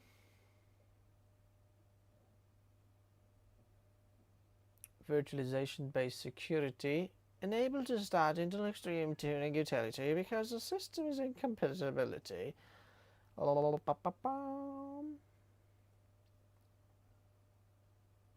That enable undervolt is not enabled. So VBS, let's see if we can get that on BIOS. Usually that has not come up before, but probably because of the latest BIOS update, it just puts it on straight away from there. Come on, let's get that working. Oh.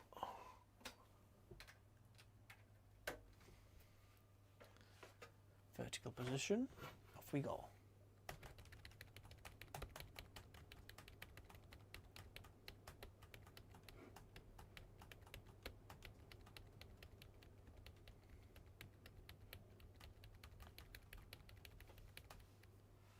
There we go.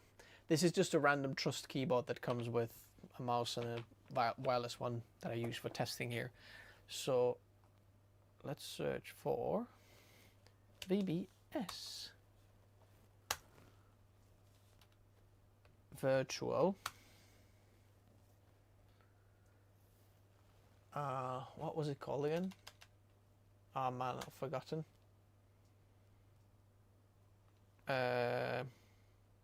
VPS? VBS? Oh my word. Resize bar on. Advanced CPU configuration.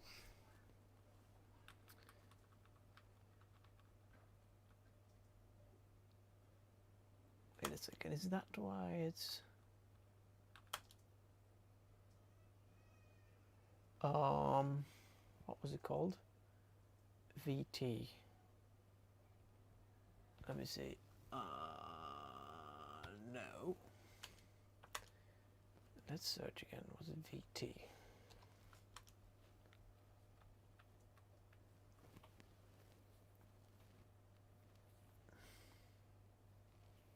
Did I have to have it on or disabled?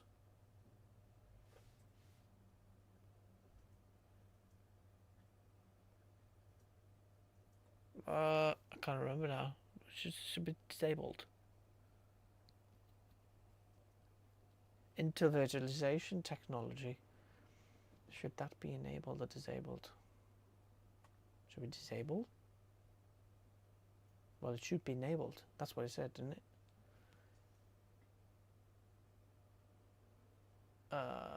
Panic training. What is that? DRAM, no. Should I leave that one on or disabled?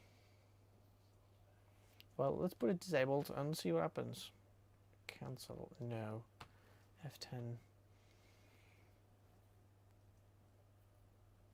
Let's see. Someone's calling me a noob. I probably am in certain areas. No problem. Come on, we can get next to you working.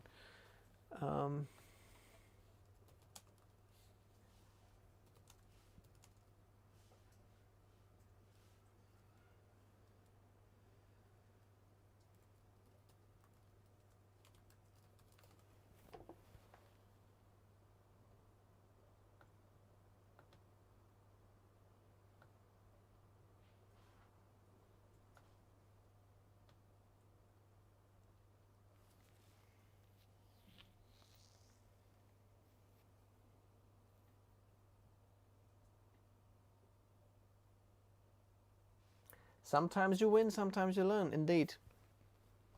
Absolutely.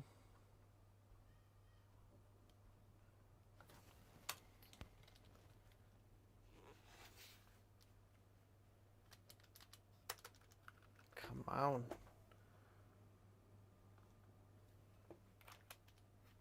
Okay, next to you, let's see if it works now. Oh, thank you very much.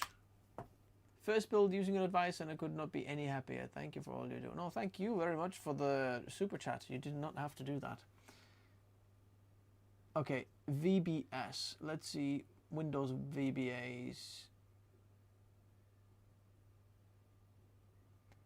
Undervolt protection is not enabled in BIOS. UVP. So UVP, we have to do that. Okay, so let's see VBS.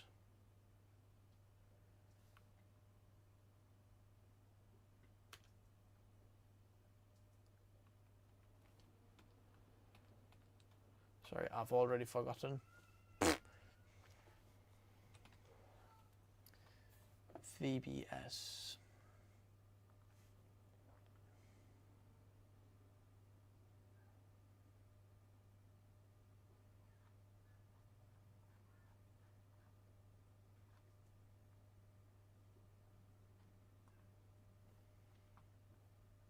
Second page.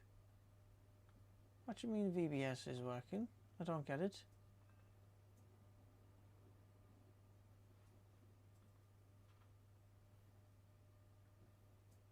Info? Where? I don't...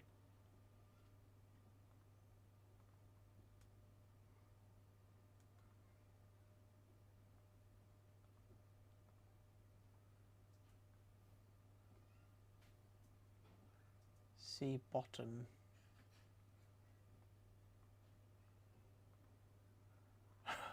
Okay, see on the bottom, virtualization, come on, we can do this. Virtualization enabled. So that is, that's good, isn't it? That's what they wanted. Just enabled my GPU finally. There we go. Well done, you did it. So XTU, let me go back to here. What else did it want?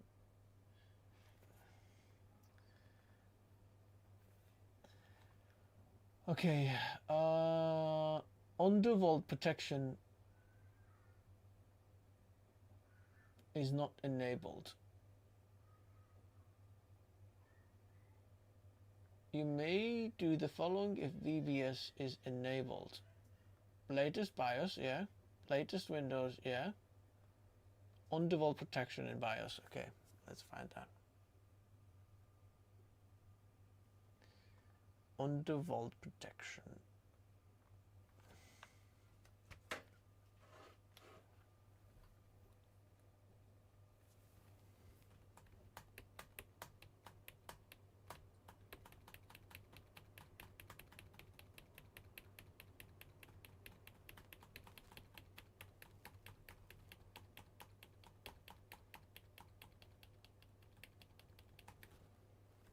Okay, 1 second.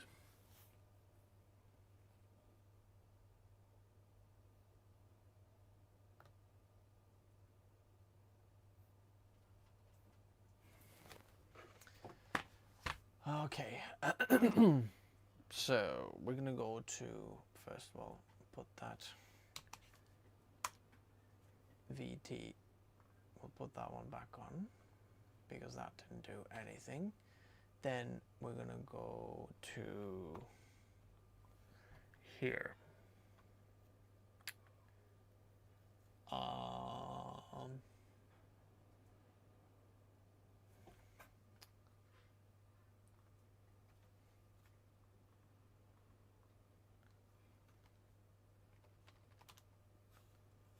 Undervolt there we go. That needs to be enabled, right? Is that what it was?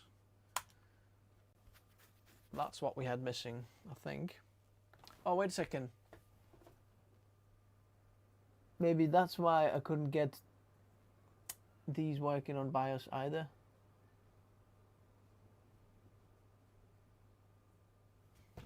Yeah, okay, maybe. Let me see. It goes into which one? Down. So the bottom one.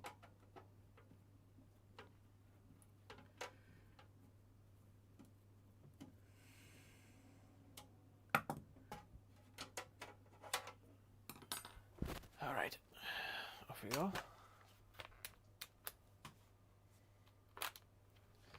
Now, I bet it works now.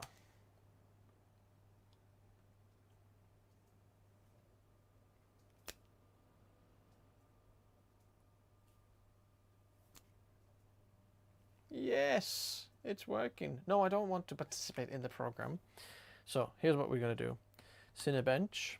So basically what we had wrong was our undervolt protection was off and it needed to be on. Boom. Now, advanced view, please. Thank you very much. Advanced tuning. I agree, don't show again. Now, as you can see, our turbo boost maximum right now is unlimited. That's not good. So we want that to be somewhere around 200 and let's see how 280 watts does. Okay, apply. Continue, don't show again. So here we go. We're going to be here, hardware info 64, and we're going to tune it. Now, wait, I'm in the wrong place. There we go. A little bit better, actually. Perhaps over there. Oh, where was it? Maybe that one. So we can nicely see. So here, you can see now, as you can see, 280 watts maximum limit, not 360. And watch the results now, going to be a lot different. Package power, 280 watts, and look at that. CPU nicely 89 degrees, 85 degrees, package power 86 degrees. Now that's what we're talking about. Look at that. Look at that. Absolutely no problem. Let me do a single test so we can actually see the scores as well. Okay, off. We can do single. Bear in mind I do have these open in the background. It was still thermal throttling, interestingly, but funnily enough, it was only at 88 degrees, so I don't know what they're talking about. So right now, during this load,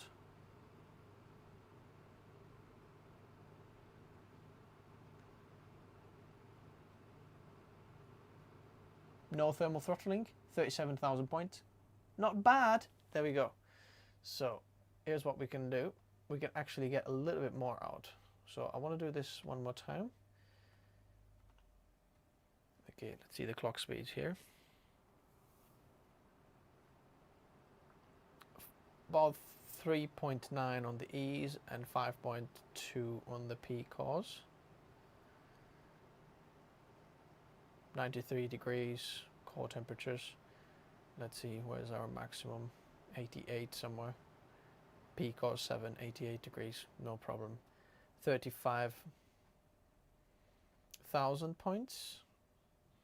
So here's what we can do now. Let's move it to 290.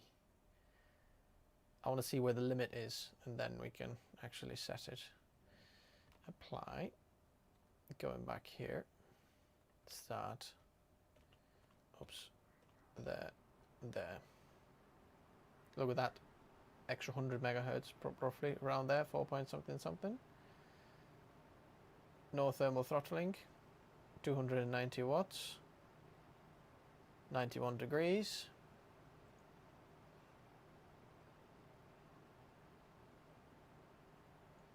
$36,000 points.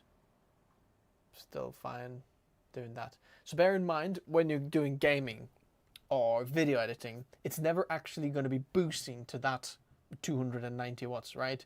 So the boost of 290 will be like very, very low. But right now we can actually see like the limit of this. So 290 watts was fine as well. Let's try 300.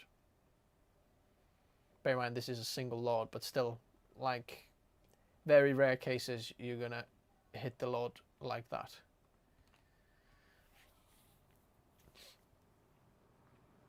Okay, P cores 5.3, some of them.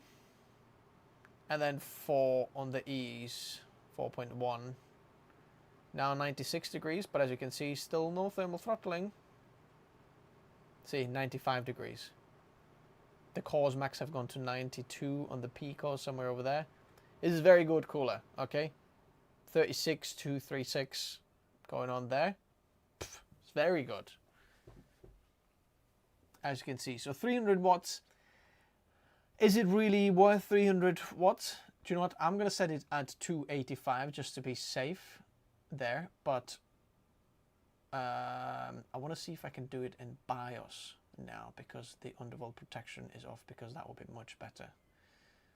Let's go back to BIOS, just because then we're not going to running some kind of software. You think it's still hot? Of course it's going to be hot. Yeah, but it's not going to be thermal throttling. That's the whole point. If it doesn't thermal throttle, it's completely fine. It can run 100 degrees. Even actually, the thermal throttling is like, is not dangerous either, because when it actually knows that it's going to be dangerous for it, it's just going to clock it down and you're going to be fine. But, okay, please, come on. Oh, too late. Okay, while it's doing that, let's do this. Power off. Let me install this while it's on there.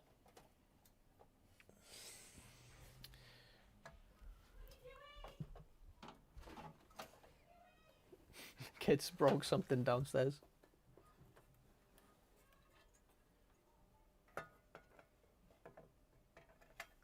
Okay.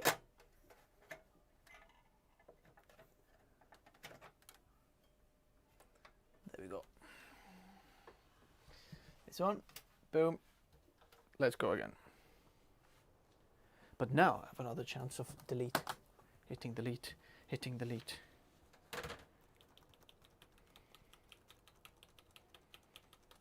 Booting. Come on. Yes. Okay. We are in BIOS. F7.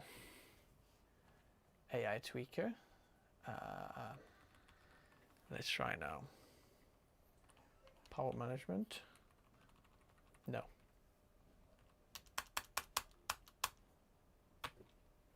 Annoying. So that's the capture card that we just put in. Let me just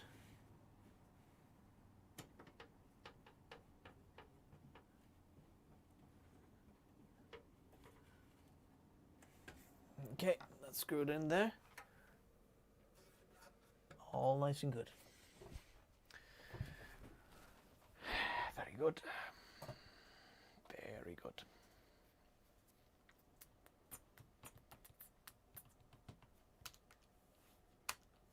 So let me actually put the glass on, just because then we can actually test a bit of the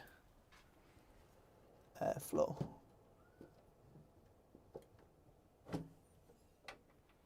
Okay.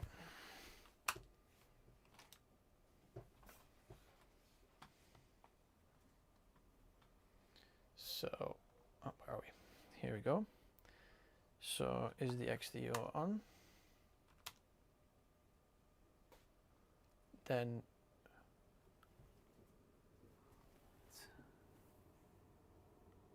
random red. It's just the LEDs. Interesting option there. Unlimited. Why is it unlimited again? We don't want it unlimited. You wanted like 280 watts. That's maximum. That's gonna be fine. Apply. Let's save this. No. Actually, boost it longer. Save.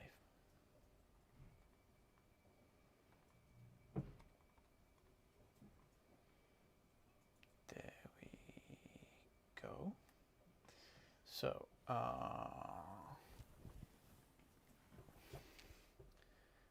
that's still on. Let's do these updates here as well. Let's have a GPU test as well.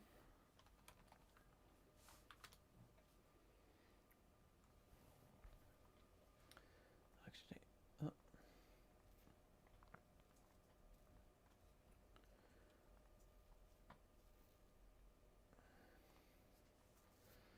there we go.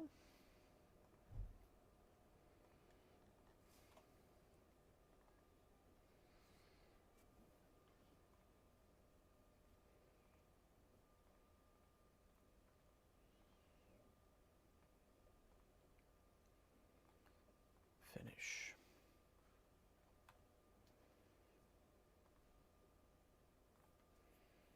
Let them install these as well, the Wi-Fi and Bluetooth.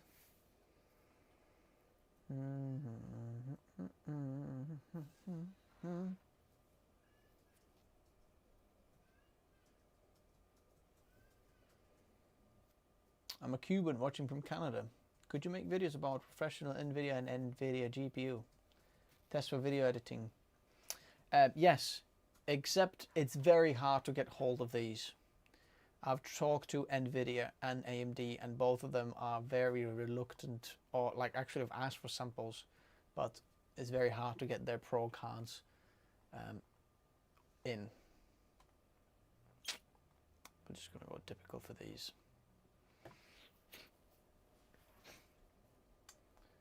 Okay, firmware is on, hardware info.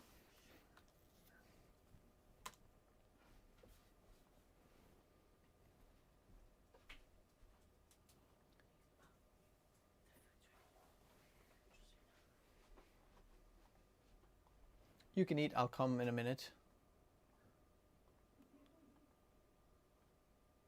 Okay, all drivers done. Let's see that firmware here then. Let's do 1080p stress test. Okay, so these cores are fine. Clock speed 5.5 gigahertz is alright. Here's our GPU. Look at that, that is really good. NVIDIA 4090 pulling 13 watts at idle, 15 watts, and bear in mind I'm actually powering a monitor, so there's something coming up out there. The signal's coming out, so it's not just idle. That is really good and very efficient PC. Let's go. There's 440 watts for you there. And let's see how's it going. And let's make it even harder for the GPU. Watch this. Daddy, Levi didn't use soap, he just did water, run. Okay, he's gonna have to wash his hands again then. So, now we're pushing hot air in there as well. Yep, hot air is coming out. Believe me, the coolers for the 4090s, they're like so over. We are thermal throttling now for a minute. Why? Let's have a look. 280. I don't know why it wasn't thermal throttling at 88 degrees. It doesn't make any sense. Thermal throttling is 95 plus. Look, it's running 78 right now. No problem. So P cores are going 5.2.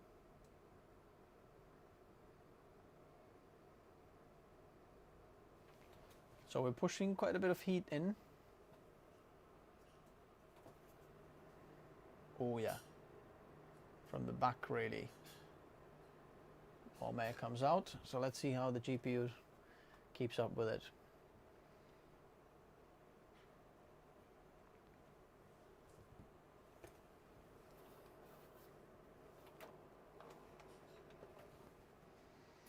While it's doing that, let's see Elgato, what's it called again? 4K 60 Pro driver.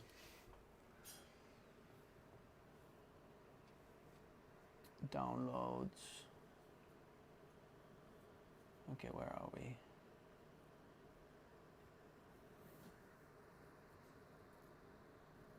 Driver. How do I know which one is the one? Select your product. Capture 60 Pro. Okay, we want capture utility. Do you mean that you don't need a driver?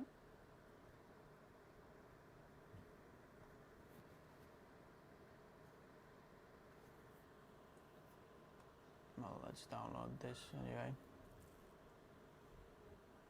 It's funny, like,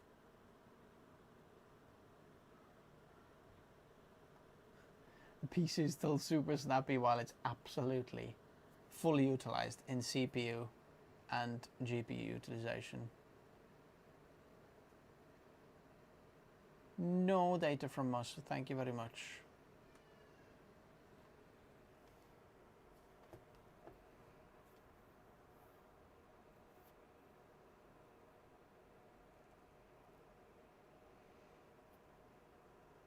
So 450 watts from the GPU and about 280 from the CPU. VRMs 62, no problem.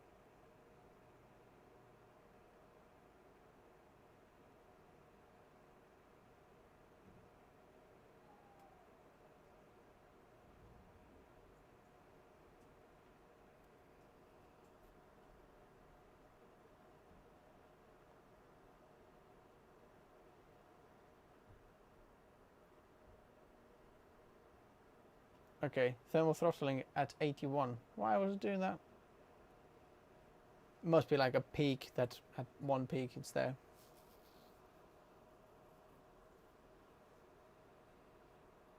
-73 degrees on there. Let's see how this is. Still going. But it's pretty much plateaued there. 73 degrees, come on. In England, that's absolutely fine. By the way, no one would be doing that type of load. And the case is like quite small. Oh, Come down now. oh, the glass is really warm. I'm coming. Come down now. Okay, thanks. I'll come. The glass is really, really warm because the GPU is blowing hot air directly like out from the sides there, on there. Oh, that is That's warm. You can feel it there.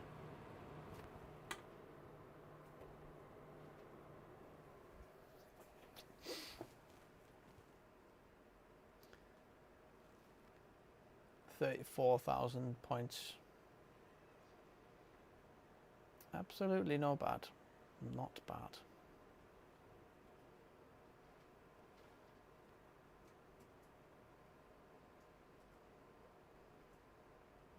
$73.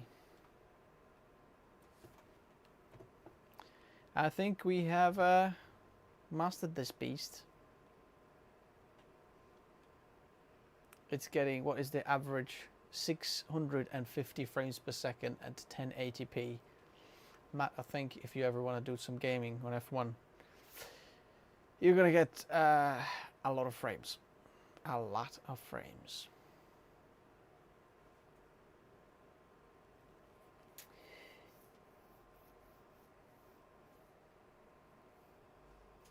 Yeah, I see no problem. I see no problem with this GPU. And bear in mind, the fans aren't even... watch this. I'll show you why this is awesome. So let's open that Firestorm for a second. Fan. As you can see, the fan speed is 59 right now, 59%.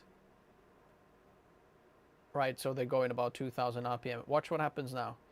So let me go to manual. And I'll put...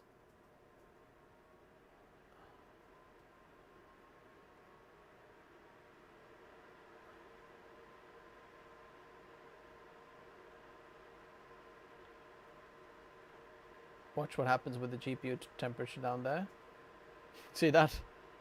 See that tip down there?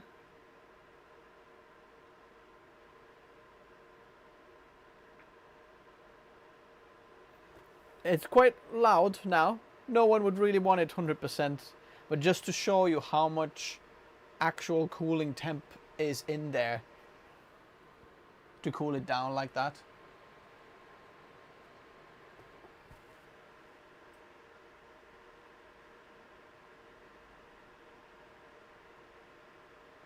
See how much it goes down now. See that?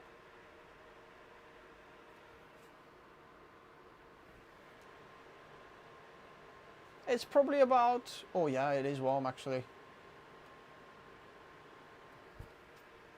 But you can see that pegging this down, look at that.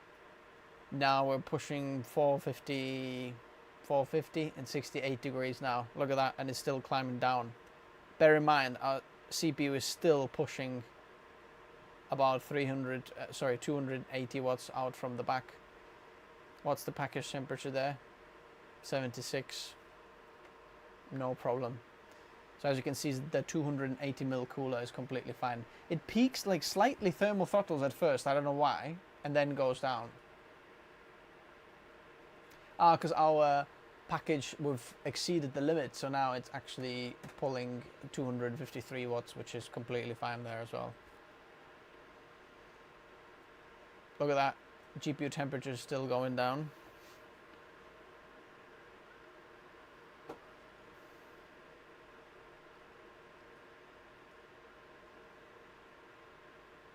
Oh, someone asked me a question. Let me put these on auto again. And then they go back to 55 degrees and let the GPU go a little bit higher. Sorry, so can you suggest which motherboard and RAM best for i9 14th Gen video editing? Try this one. And what RAM, what is the absolute best RAM? Depending if you want to play really safe, I'd go 5600 mega transfers, but the absolute best one, I'd go with a 96 gigabyte kit of Team Group T-Create Expert 6800 mega transfers per second. That's a killer RAM. Not sure if you can get it working, but that would be the best. So now it goes back up. So the GPU is really, the loads of really. So let me close that. Let's stop that.